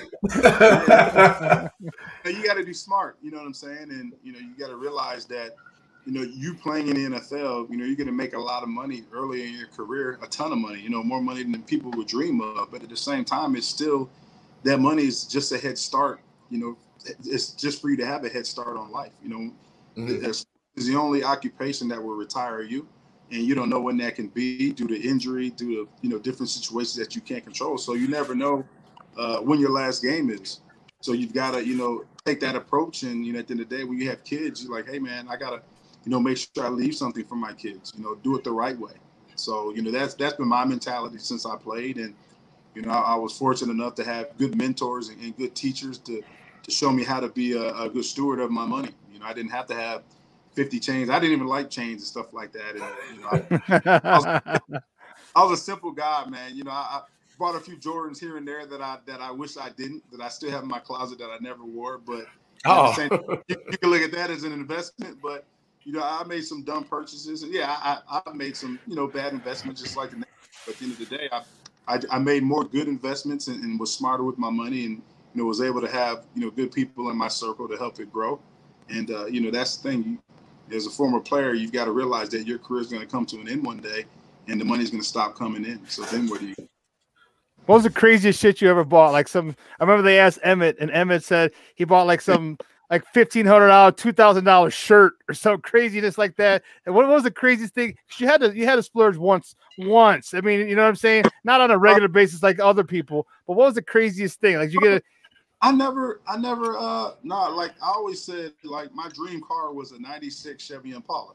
So, neighbor had a 96 Chevy Impala. And I remember, I used to walk past it, taking the bus to school. I used to walk past it a lot. And it would always be shined up in the driveway. And I used to just watch our neighbor shine it up. And, on Saturdays, he'd rev that thing up. And I used to just be like a deer looking at it like, man, I got to have me one of those. And, so when I finally got some money in my pocket, that's what I have. So that's probably my biggest thing that I splurge. And, I got the airbags on it, the rims. Yeah, you're a Florida cat. You got to get them rims. got to have the rims. If you're a Cali guy, so you'd have to have the hydraulics. But you're a Florida guy, so you just got to have the rims. So that's probably the most extravagant thing. But the funny thing is, when I bought it, it was extravagant at that time. But now, I mean, them cars they're back much. I have people approach me all the time wanting to buy it.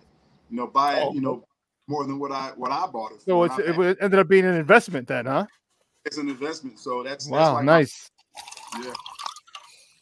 I want to I just wanted to hop on the subject of after football.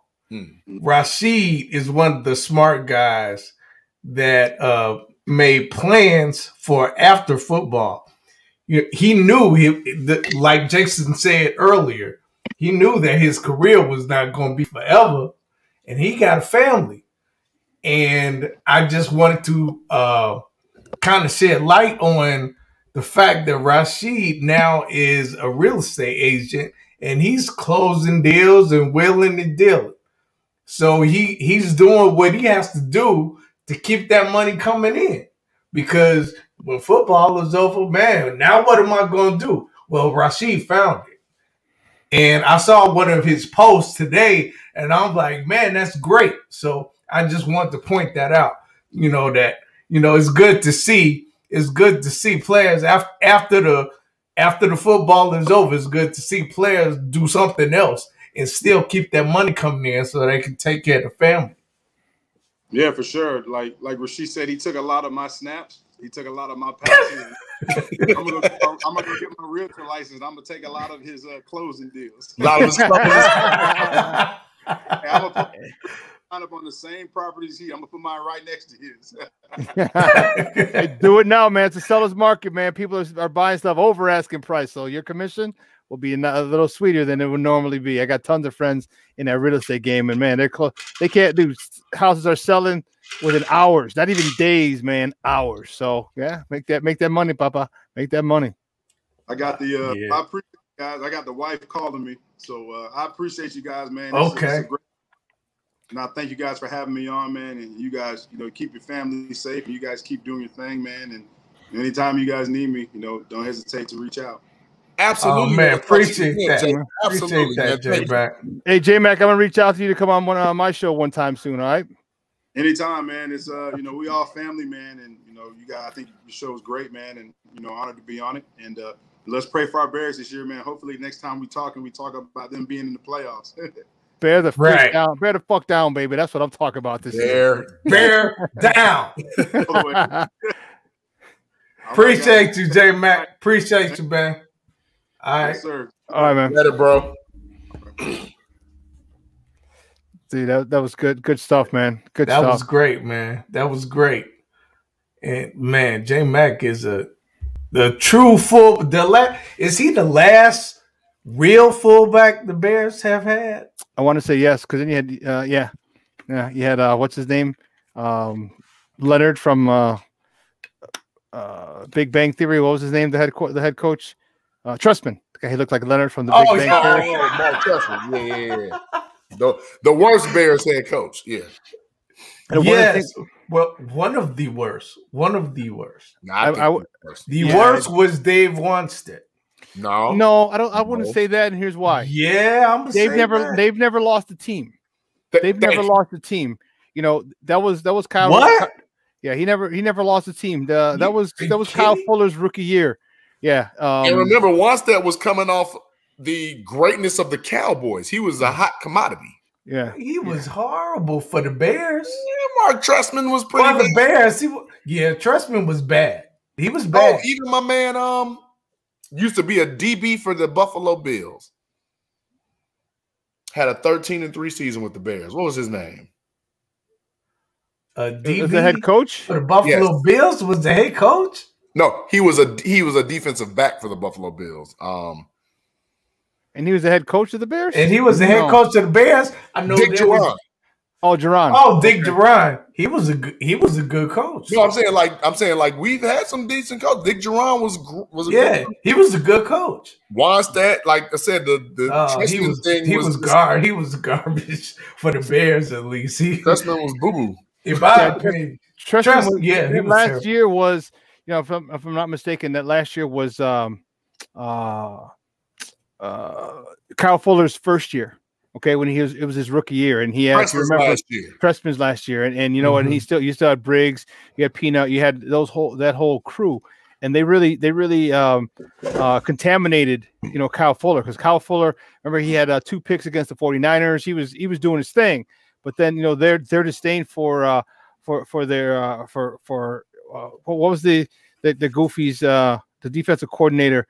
He's the head coach of Texas now, I believe. Oh God, what was the D coordinator? I can't think of it. But anyway, they just turned against him. They just didn't like him. They didn't play for him. And you saw Kyle Fuller's like Mel Tucker. All right. He's the head coach at Michigan State at my school. Michigan State. Yeah. All right, he was a Texas. Yeah. Because they came from the Jaguars. They had like the 15th ranked defense. Like, who is Mel Tucker? Like, right. And you had Peanut, you had Briggs, you had all those guys really not giving a shit about him and respecting him. And you saw the play of Kyle Fuller diminish as the year went on. Absolutely. As the year went on. And then luckily he got Vic Fangio in his life. Because remember, Vic Fangio called his ass out. When he was injured, he was like, I just don't think he's working hard enough. I don't think he's committed enough. And he put him on Front Street in a press conference. And after that, Kyle Fuller's all pro. He's all a Pro Bowler. He became one of the best cornerbacks, top 2, top 3 cornerback in the NFL, because he got a guy who had some tough love and a guy who called him on his bullshit. For me, Ryan Pace and Nagy should have fought harder to keep Kyle Fuller. To let him go with Fangio. Hey, Denver's about to be a problem. They got Patrick Surtain on the other side. They're about to be a problem. Yeah. That defense is about to be a problem. And I'm not trying. I know I may sound like I'm a little hard on Desmond Trufant, but he's just, like I said, he's just long in the tooth. Not to say that he wasn't a little bit better than average, but I mean, Fuller, they didn't want to. You didn't test Kyle Fuller. You just didn't do it. Yeah, well, they tried to keep him. They asked him to restructure his deal, and he said, "No, I restructured it once." He right. Remember, so and he's he lost money. He lost money the Pro Bowl year. He lost money. So when you come to me again to restructure, because he knew, he was a smart dude. I met him a couple times when I was in broadcast school. I was head of security over at the Under Armour store, and he'd come in a couple times. Okay. And a lot of athletes would come in, but I get to see him and chop it up with him for a quick second before the manager came and gave him personal tours. But he's definitely one of those guys that they asked to restructure because they wanted to keep him, but he was like, dude, I did that once, and he knew he had a place with Fangio. If it ever went sour here, he knew. So he was able to play hardball, stand his ground. And the Bears, were forced to. I really wish I agree with you. I really would have liked for them to have kept him. Him and Jalen Johnson again this year would have been really nice. And then the guy you drafted, put him at the corner. You can have two. You can when you're in a dime defense. Or a dime, because a dime defense is when you got two nickelbacks in there. Yeah. So if you use him as a second nickelback with you still got Duke Shelley from Duke. Who's not bad. No, not bad at all. You're right. So I think that would have been better than Screen. Get him. He gone. Thank God. Oh yeah, better than Screen. Screen was a buster. Buster was literally and figuratively, dude. Oh yeah. So I don't know, man. It just this. I'm really concerned about the BU mentality, and I hope he changes that. Because it's definitely not one that's conducive for football. And Jason talked about it. When you play football, it is the ultimate team game. In talking about it, like you brought it up, Terrence. We saw how human Patrick Mahomes looked when you have the kryptonite of no tackles. You got no tackles, and one guard missing. Yeah, running for his life. Yep. Yeah. Hey, what's up, Rashad? Rashad Kennedy said, "What's up? What's up, man? How you doing?" Yeah. So yeah, man. I'm missing it. Okay, yeah. Giving Sean a little love there. All right. What's going on, Rashad? Yeah. And then my guy Armando Lara Jr., the one you talked about earlier, he's a guy that I played ball with on the Chargers. He was number 55 on the Chargers. Oh, okay. Yeah. So, yeah. So he plays. So I played a little semi-pro too. Yeah, where'd you play? I didn't start or nothing. But I played a little bit. Who'd you play with? I played in Gary. Well, I think they were like the Gary Steelheads, was it? No, that was a basketball team. No, that wasn't it. They were the Gary something. I forgot what it was. The Lake County Steelers? No, okay. It was the Gary something. I have a uniform. I never really got it dirty because I didn't really play that much. What position did you play? Man, I played a little bit of DB. I played a little bit of defensive end, if you could believe that. Yeah. Oh, yeah. Those smaller, fast guys. Yeah, he put me in to go after the quarterback. The Gary Carjackers. Rashad said the Gary Carjackers. Hey, Rashad, that was nice. That was fun. That was nice. That was funny. That is funny.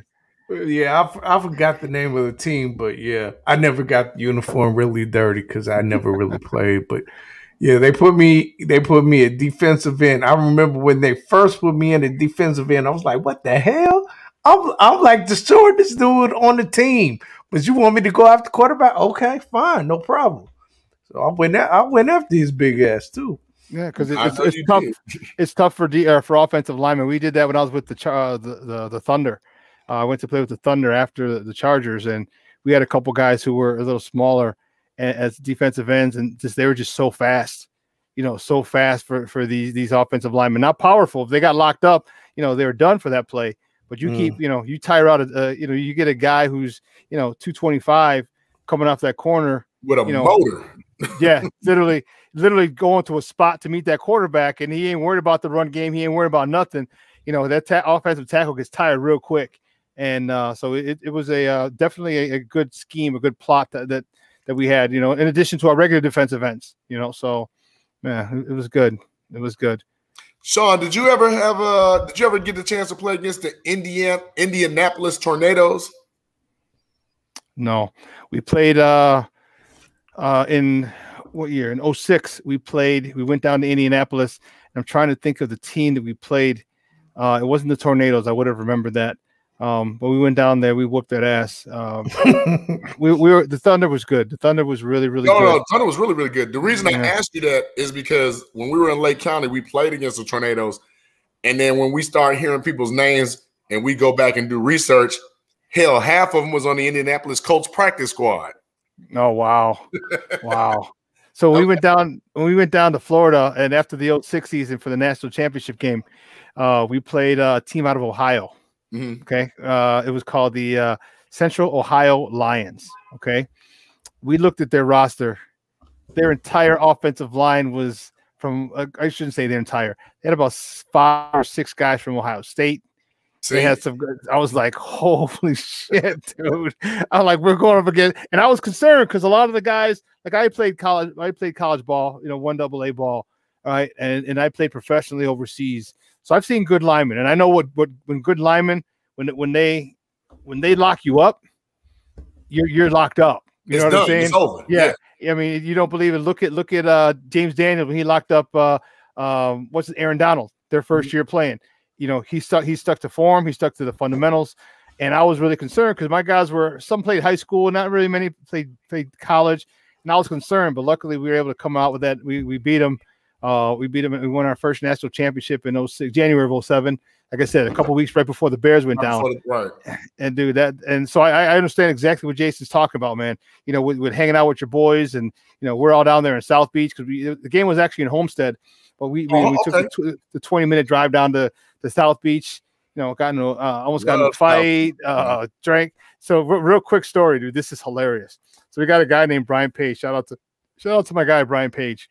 Brian Page is a dude off the west side, and he's always trying to hustle something. Like, hey, let me hold $5. Let me hold this. Let me get a beer. Let me do this. Let me do that. Let me do this. So we're down there at the Clevelander. Okay, so we're down there at the Cleveland, and mind you, there's 40 of us down there. Okay, and Brian Page, he had his do-rag on. He's from the west side, so he don't give a shit. He's got his do-rag on, and we're all drinking, and most of us had decent jobs and everything. And Brian was he wasn't working, he wasn't doing what he's doing now. He's got a really good job.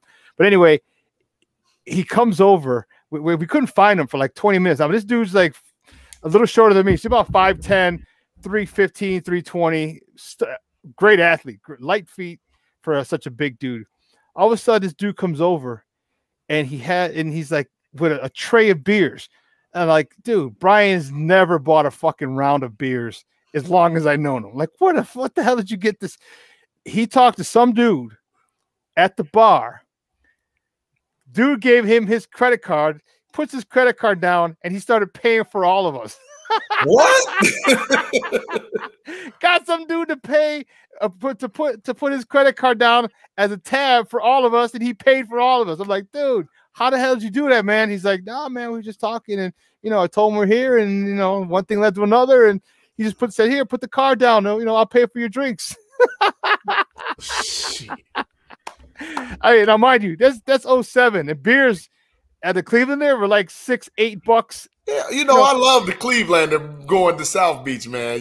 Two places you gotta go. You gotta go to Wet Willie's. Yeah. You gotta go to the Clevelander. And back when we was down there, Club All Stars was still around.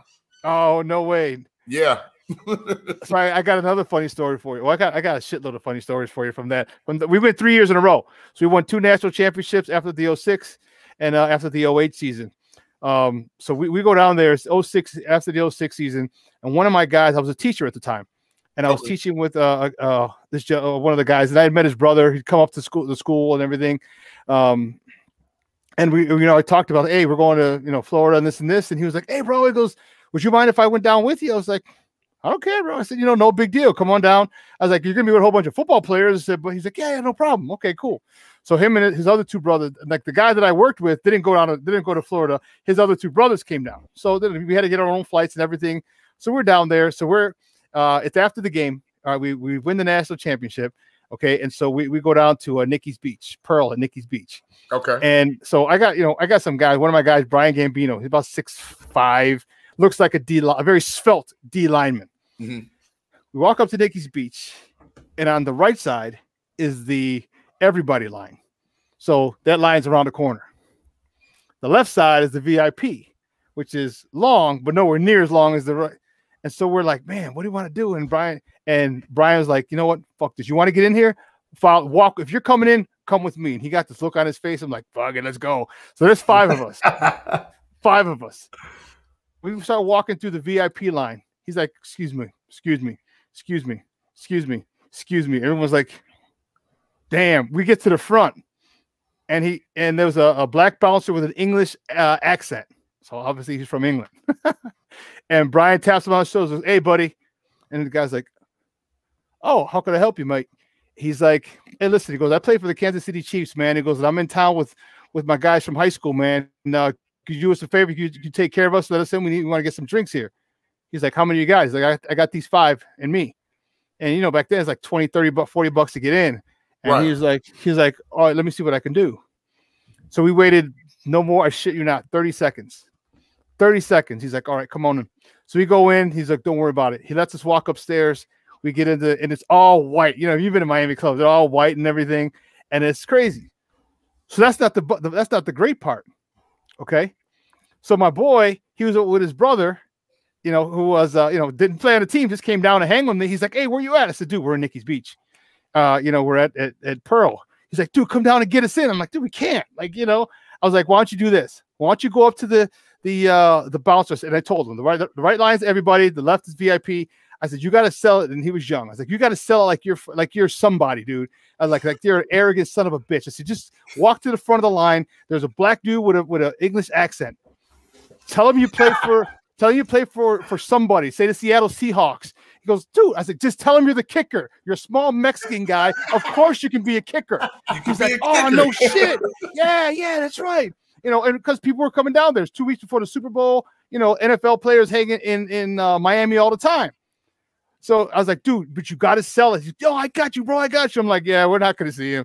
Dude, 20 minutes later, I get a tap on my shoulder. I was like, what the hell are you doing here? He goes, bro. He goes, it worked. He goes, it worked. It worked. He goes, we went to the bouncer. He walked in. I told him the kicker for the Seattle Seahawks, and this is my brother. And the guy looked at us. He's like, oh, I guess he figured, okay, you're a short Mexican guy. You're a kicker. Okay. Stereotypes at their finest. I'm telling you, man. I'm telling you. Hey, but it worked. I'm telling you, it worked. It worked. Dude, the stories I have from those 3 trips, dude, we could do 2 hours at least of the stories that I know of. Right. Some guys dipped off and did their own thing and enjoyed the scenery by themselves or with whoever they. I'm gonna have to link. I'm gonna reach out to you on Facebook. I'm gonna have to link with you, man, so we can catch up, man. It's been a minute, Yeah, it has, man. Yeah, because I stopped playing in 2011. So it's 10 years, man. I stopped when I was 40. I was like, all right, that's enough.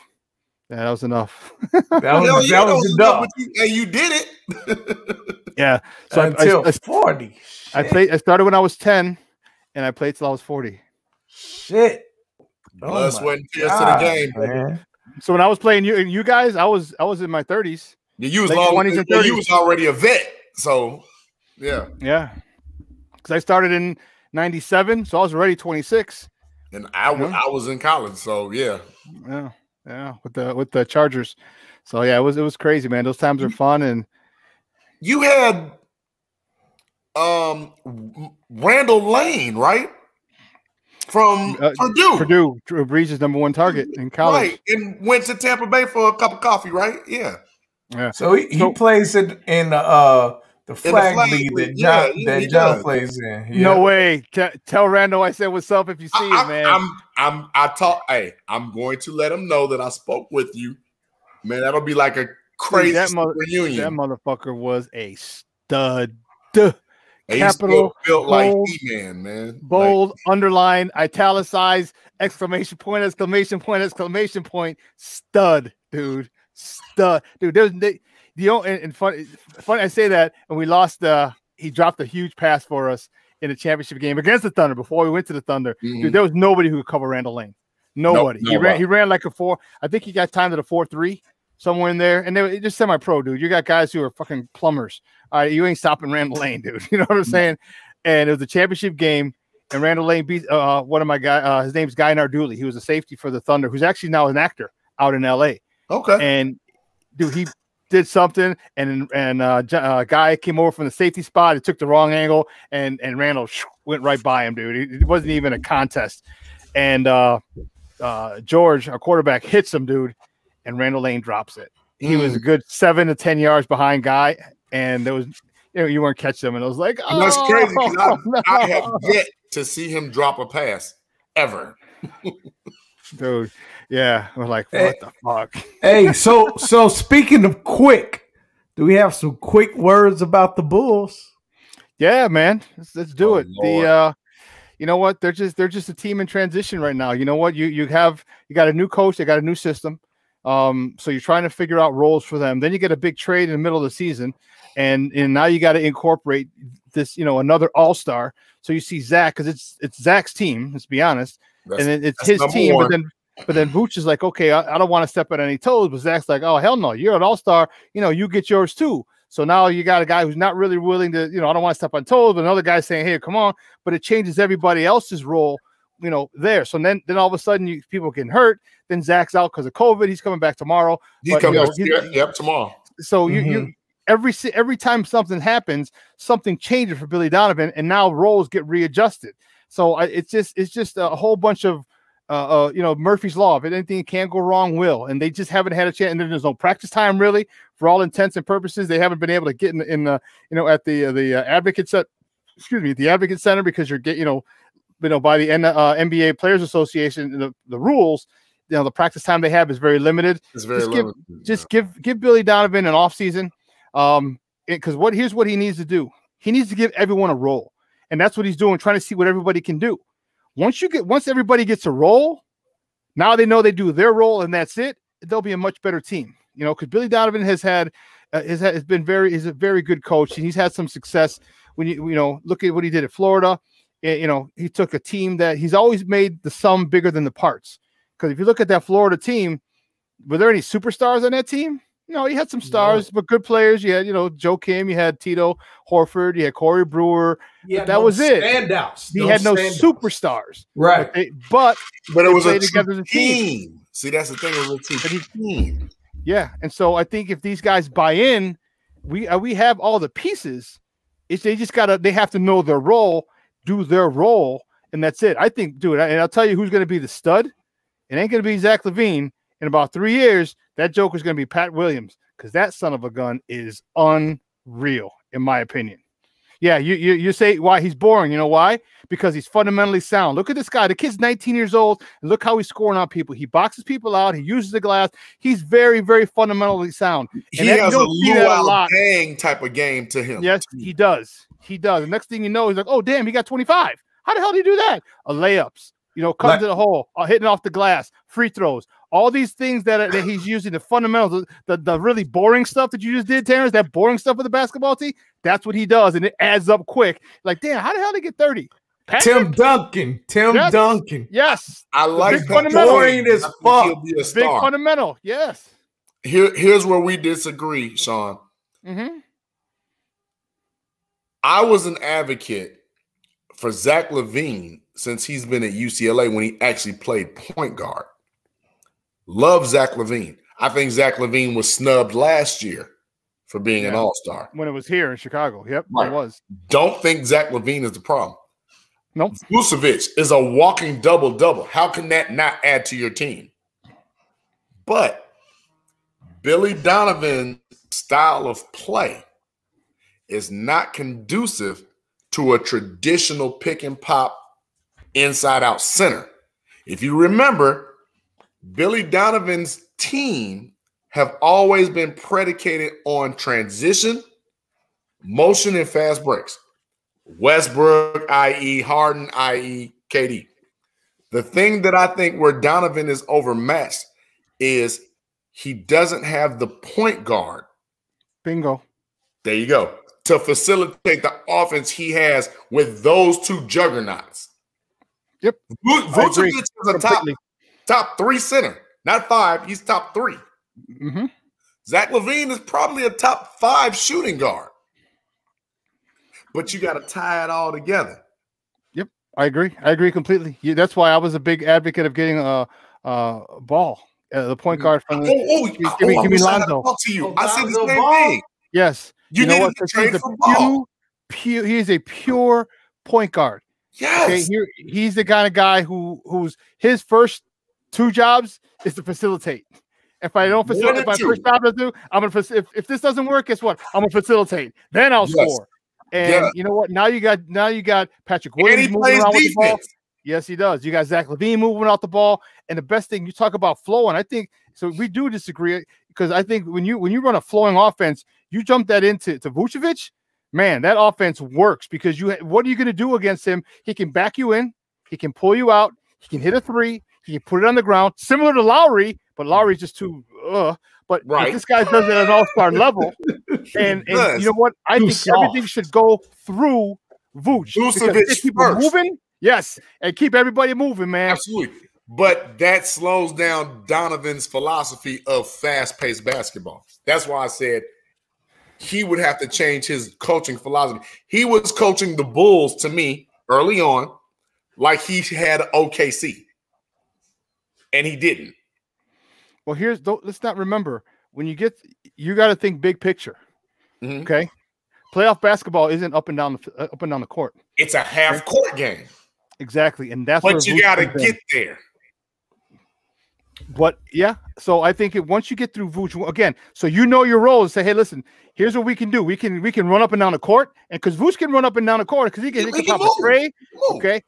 But then when you have to settle it down in that half court set, that's where I think there's some of the issues there because Zach should Zach take over? Should we give it to Vooch? You know, what is Lowry going to do? You know, Kobe can't facilitate a half court offense. Not yet, no. And what do you think they should do with Kobe?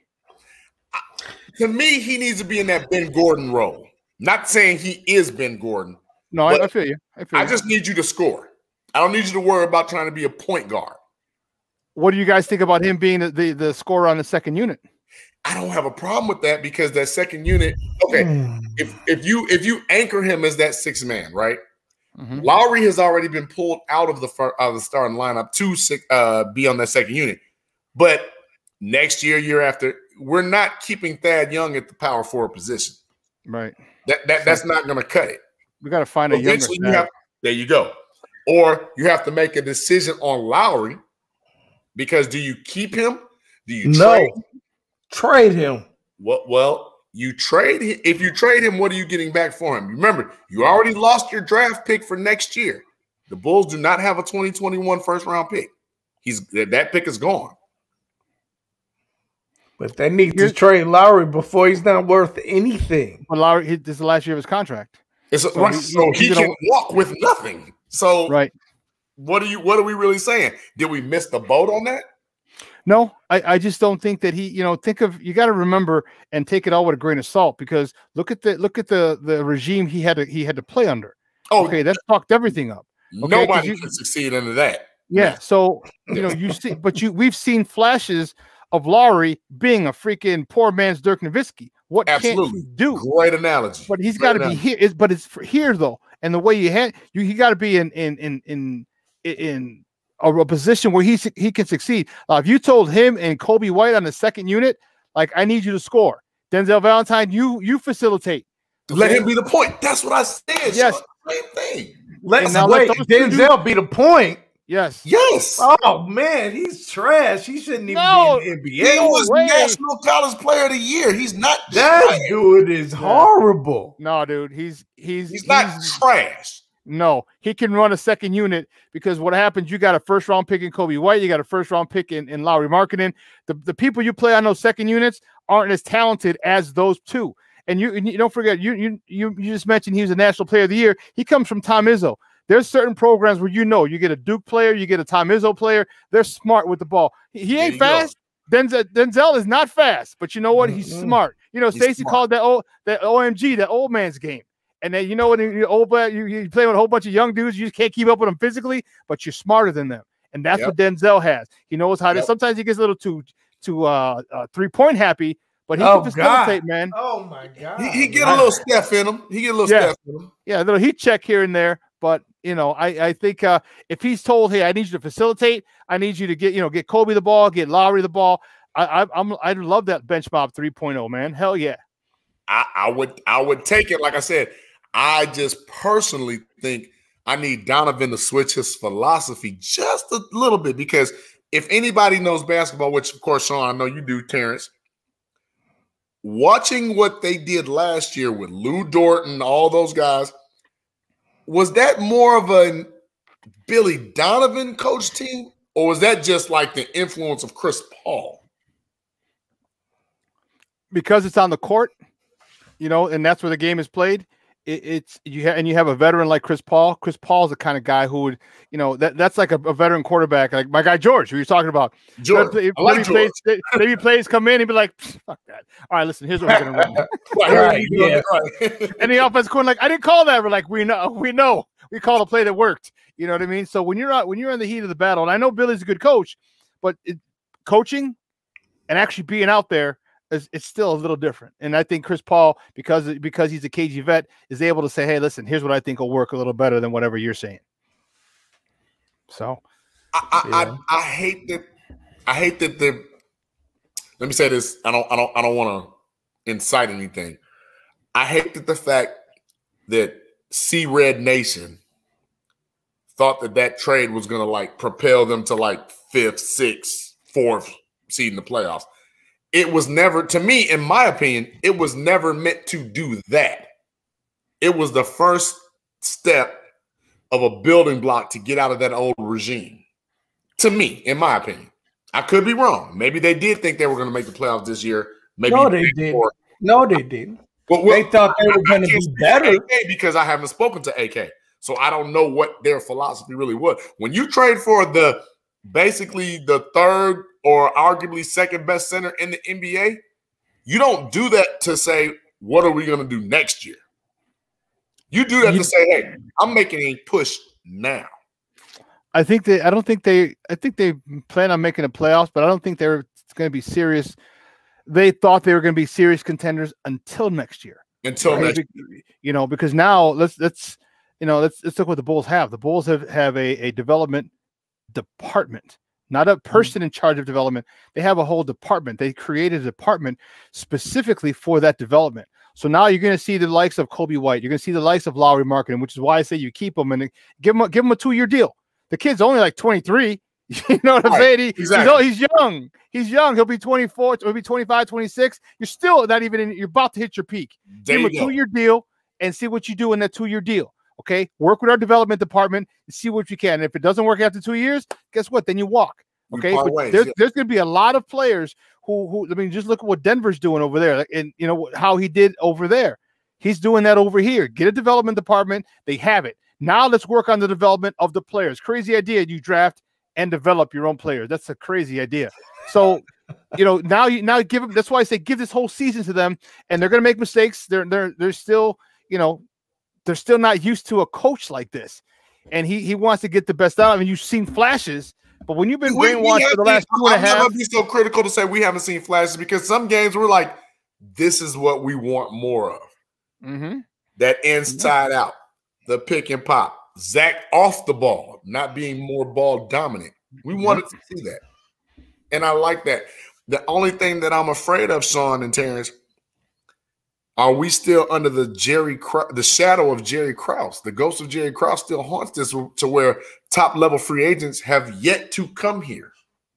I hope that stigma has changed, but we never get that top-tier free agent. We don't get that. We don't get Terrence, that. what do you think? Well, I kind of wanted to answer that question yesterday.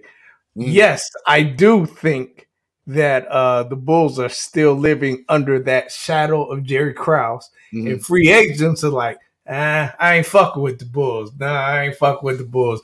They don't know how to run organizations. Or they don't treat their people right. Yeah, they don't treat their people right. Yep. Exactly. Exactly. You hit the nail on the head. And shit, we saw that with the '98 Bulls. They don't treat their people right. So, people are still looking at that like, nah, I ain't fucking with them. So we still lived under that. Yep. I think they did a good job of bringing in Mark Eversley and his relationship with players, because if you remember Mark Eversley, the GM, he worked for Nike and he was part of the player relations with Nike. He's got numbers to players, not to the representation, to players. So, plus you see what's going on here. And if there's anybody, I think that, with AK running the show, with Mark Eversley as the GM, Billy Donovan as the coach, I think they're a lot more attractive. I think people wanted to see what they were going to do this year. And I think there might be a guy say, hey, you know what? I might, with me over there, we might be something. Because if you look at the talent individually, the talent from Kobe White to Zach LaVine to even Larry Markkinen when he's on to Vooch, okay, that's a talented group. Okay, we got a talented group, and you add one superstar into that mix. Now we're cooking with gas. So I think there still might be a chance for us to get and what if we get a point guard in the offseason? I think Ball is a free agent at the end of the year. Hit Lonzo, get that point guard, and you start seeing that shit happen. New York, though. That's possible. He's rumored to go to New York. That's the only problem. And New York is very attractive right now. Yeah, they are. Yeah, because they got our boy Tibbs. Woo, Charlie. Yeah. Love Tibbs, man. Love me some Tibbs. Yeah. Tibbs whipped their ass into shape. His problem is he didn't play the whole bench. He just played. He don't know when to scare. When you up 20 with 4 minutes left, let the starters go on and sit down. Yeah. He didn't do that. He didn't do that. He 100 miles of running. Let's go. Right. And that's what did everybody in. And hopefully he's learned from it. But you know what? The thing that he did, he brought a mentality. He demanded a mentality, because when you're coming to play the Bulls, you might win. You're probably going to win, but you're going to have to earn it. Because if you had an off night, there was a good chance you were going to lose, because the Bulls didn't. They had a propensity not to screw themselves over. They played defense. They boxed out. They were hand checking. They were getting physical stuff that scorers don't like. Yep. And you see that now. You see what the Knicks are doing now. You saw how physical they looks eerily similar, doesn't it? Yes. With D Rose and Taj Gibson over there now too. Right. And they're playing a thing called defense that nobody plays in the NBA except teams like New York. And they're what, third or fourth or fifth somewhere in the East? Fourth now. Fourth. Threatening. Yeah. Because they're physical and they're going to out physical you. And, these young kids who, oh, don't hurt me. No, that's a foul. You hurt me. Pull your freaking tampon out and play basketball. You know what I'm saying? Come on. Stop that stuff. Wow. Pull that tampon out. He's right, though, because, Terrence, we joke. You sneeze on somebody now and it's a foul. Like, wait a minute.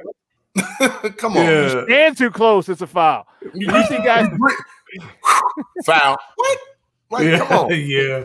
You see guys go by him like, oh damn, he went by me. One more dribble, lays it up, foul. Like, what are you he's by me. How'd I foul him? Yeah, man, it's crazy. It is crazy. But I like the Bulls, dude, Terrence. I like them, man. I just need to give me one full off season with Billy Donovan and this development department, and again, offer Lowry a 2-year deal. And if say, after the first season you don't think it's good, trade him. You got 1 year left. It won't be a huge contract. Some people can say, hey, you know what, I'll take one. Get a little value for him. Don't just let him walk away. Yeah. He was too high of a draft, number 7, I believe. 6 or 7, somewhere like that. Yeah. That's too high of a draft pick to just let him walk away. Because Dallas been clamoring for him. Dallas want him, and New Orleans want him. Dallas wants anybody from Europe. maybe Dallas know what Sean said. He's a poor Dirk Nowitzki. Yep. Put him with the Porzingis. Porzingis. I was like, not joking. Oh my God. Yeah. Porzingis and Luka. That would be a massacre. Porzingis, oh my God. Yeah. Lowry, and Luka Doncic. Boy, that would be a problem. That would be a problem for everybody. Wasn't there like a Bond movie called The European Connection or something like that? That would be the European Connection over there. The straight European connection, man. Yeah. Straight European connection. His Euro stepping like a mug, dude. Hey, Mark Cuban might be on step. Hey, what do you say we go ahead and get these shout outs real quick? Because my cup is empty. Let's get these shout outs, man. Let's go ahead and start with you, JB. So, as always, I have to shout out Miss Sandra. Miss Sandra. Always watching, asking questions, texting. I have to shout out Jason. Jason was an awesome guest, man. I don't know if our viewers really know that much about the position, but fullback is one of those positions that's very thankless. It's not a glory position because it's basically unsexy. Every play you're putting your body on the line for the greater glory of someone else. You have to honor that, and if you don't, then you might need to look at the man in the mirror and check yourself. So shout out to Jason McKee, and thank you for coming. I hope we talk to that brother again. Sean, shout out to you. Haven't seen you in a minute. Good to see you. Love to rekindle an old friendship. You know what I'm saying? Shout out to you, and thank you for coming on. Also would like to shout out anybody that tunes in via YouTube, via Facebook, via Instagram. We thank you. We love you and we appreciate your support as always. The show doesn't gain the momentum and the show doesn't go on without the people viewing it. So we thank you all first and foremost and very much. Those are my shout outs. So the best for last, the super back. Go ahead, man. Oh, man. Well, first I got to shout you two guys out, man. And Ms. Tanya for having me on. I appreciate it. This was fun. It was fun as all get out. I got to go to bed. I got to get up for CrossFit at 4 a.m, so I got to hit the sack soon. Oh shit! I just got the text that I was already. They had a wait list, and I was on the outside looking in, but I said I'm good for tomorrow at 5, so I got to get to bed in a little bit. But I definitely want to shout you guys out. I like what you're doing, man. I really, really do. I think it's awesome. And I definitely want to talk about us doing some stuff together as you move forward. So big shout out to you guys. It was really cool. I want to shout out Jason McKee for coming on. It was good stuff talking to him, and he's so cool, man. It's really fun. Like I used to hang out with a lot of Bears, and I hung out with him once or twice back in the day when I was hanging out with Zoom.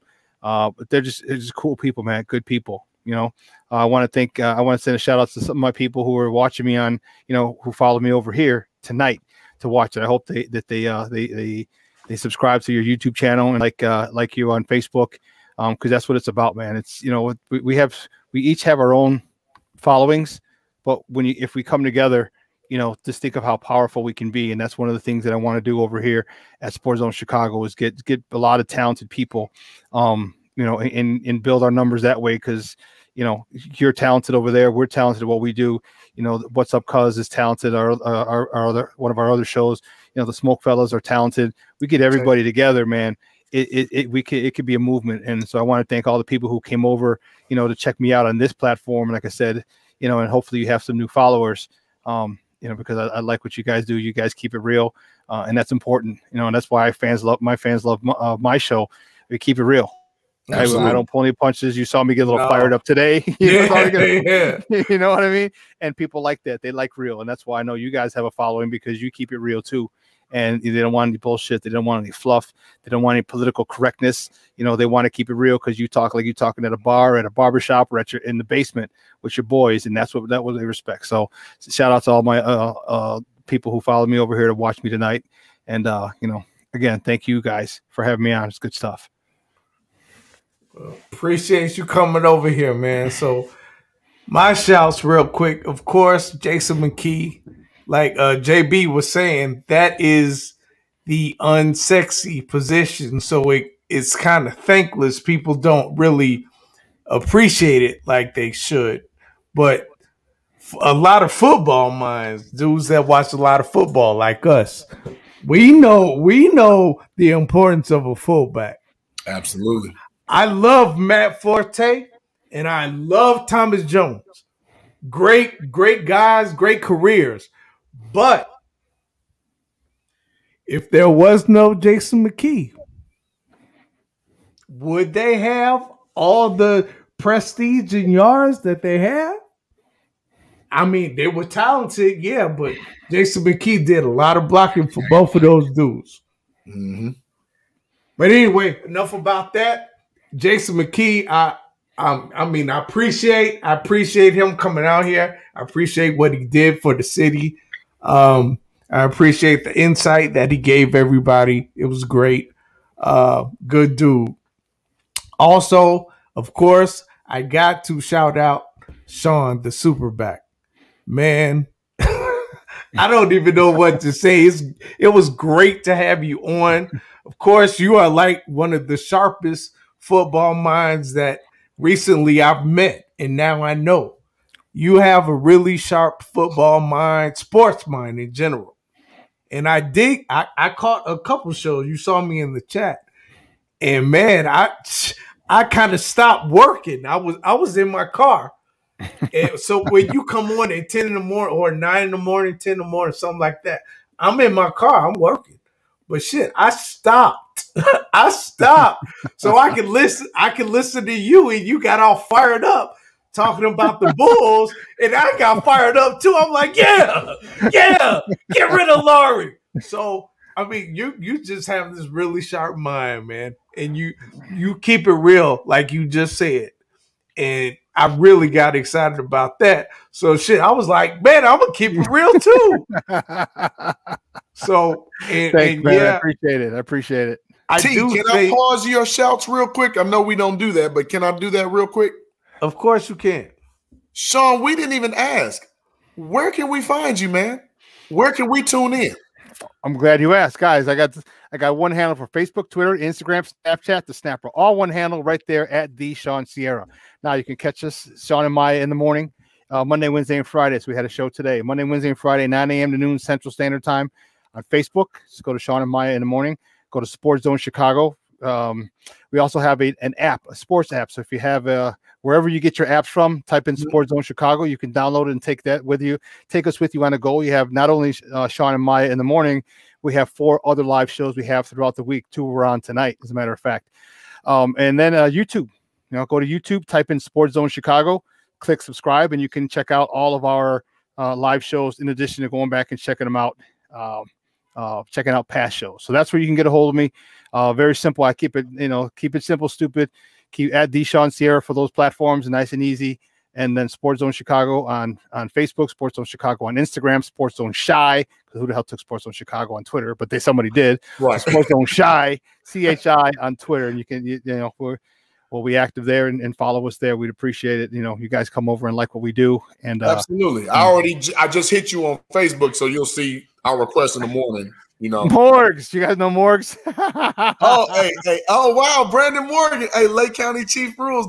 No, they don't. Stop playing, fool. Stop playing. Hey, offensive guard and defensive tackle. He wouldn't let nobody touch me. Love Brandon Morgan, man. I coached with him at Bogan for 2 years. Right. Okay. Yeah. Morgs. More. You talk about what'd you say, Terrence? It's a small world on the south side, man. Yeah, man. The south side, very small, man. Shit. Everybody just, oh yeah, I remember him. He used to do this. Man, it's crazy. But yeah, getting back to my shout outs, Miss Sandra. That is yeah, you did. I'm sorry, Sandra. Miss Sandra, she is the ultimate. That is like the ultimate family support when you have your mother watching. And Mother's Day is coming up, and I know that's got to be special for you that your mother watches your podcast. And I appreciate it too. And you're not my mama, but I almost feel like you my mama during the podcast. Because I shout you out every time, and I'm going to continue to. Thank you, Miss Sandra. And everybody else that's watching, appreciate y'all. Y'all make the podcast. There would be no podcast if we didn't have nobody watching this. We'd just be 2 dudes talking shit. That's true. Or 3 dudes, or 4 dudes, or however many dudes just talking shit. So we appreciate y'all, man. At least somebody is listening to us. I don't know if you're going to take our advice. You probably shouldn't take our advice, but at least enjoy the sports talk. So we appreciate y'all. And I can't forget the super producer Tanya. SP. Got to shout her out because she will get in our ass if we don't. Yeah, we'll hear about that in the morning. Oh, yeah. Yeah, we'll definitely hear about that. So super producer, get better. I think that's Plunked. That's the baseball show. That comes on every Sunday at 8:00 with Emilio and Kristen, who used to do this show with me. Actually, they helped me start this podcast. Well, we all started it together. So, and they used to be on this show. Now they have a baseball show because they're so heavy into the Sox and the Cubs, which we did not talk about, but we will get to that like in a different episode. But I definitely want to shout them out and let people know to go watch Plunked. It's a funny show. They actually, Emilio did he reviewed the Yerminator burger. Oh, did he? Oh, yeah. Freddy's. I gotta go check that out. Yeah. He said it was good. It was good. It wasn't great, but it was good. You know, still worth a look. Absolutely. Yeah, it's definitely worth the try. And then Kristen, she reviewed Denzel Valentine's album. Yeah. I mean, she was saying that she's a little older, so she didn't really get into it. But I mean, politically correct. The last NBA player that I liked was Shaq, so that tells you enough about me. Kobe rapped after him. Yeah. He said that he liked. Kobe was cold. That I liked. What's up, Doc? Can we rock? Man. What's up, Doc? Can we rock? He had a song. Doc, can we rock? Kobe had a song with Beanie Siegel. Oh my God. Well, I'm sorry. You probably don't even know who the hell that is. My bad. Of course I know. But that's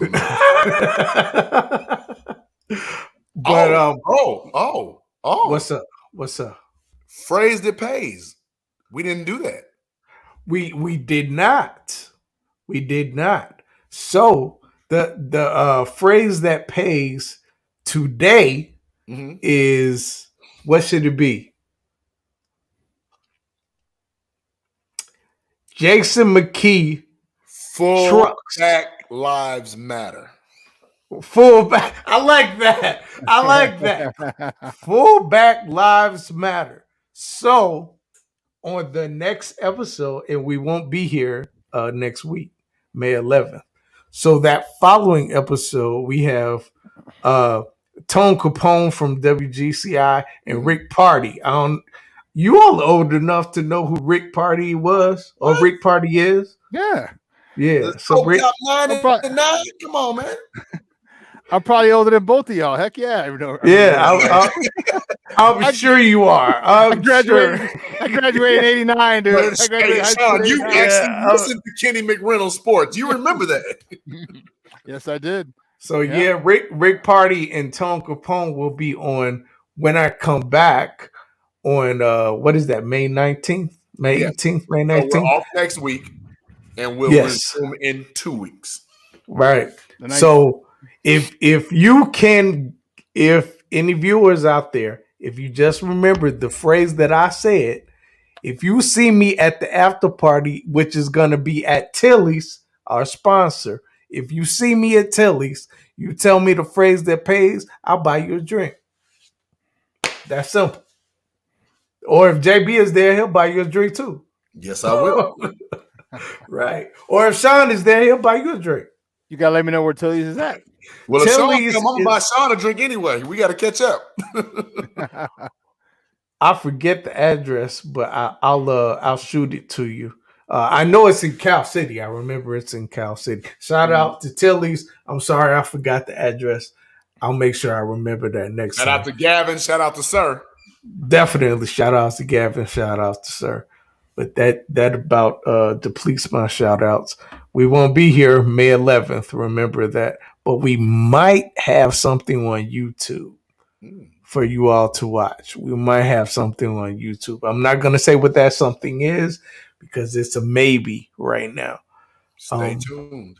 Right. Just stay tuned. Stay on Facebook. Stay on the ground. You'll see. And yeah, that's it for my shout outs. Great show, everybody. Love the energy. Love the passion. Love our guests. Love our viewers. Let's keep this thing going. Sean, we'll talk soon. Like I said, I hit you. So we'll be in contact real soon, you and I. Yeah, accepted. Okay, great. I haven't picked my phone back up yet, but and we'll switch numbers and everything, and we'll talk. T, I'm sure we'll talk either later or tomorrow. So, hey, you know what? You never got that book that you did. Yes, I have to link with you. Absolutely, yes. We'll talk about that offline and figure that out too.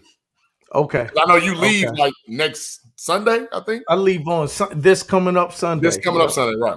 Mother's Day. Yeah. Mother's Day. I got to try to figure out what I'm gonna do with my mom.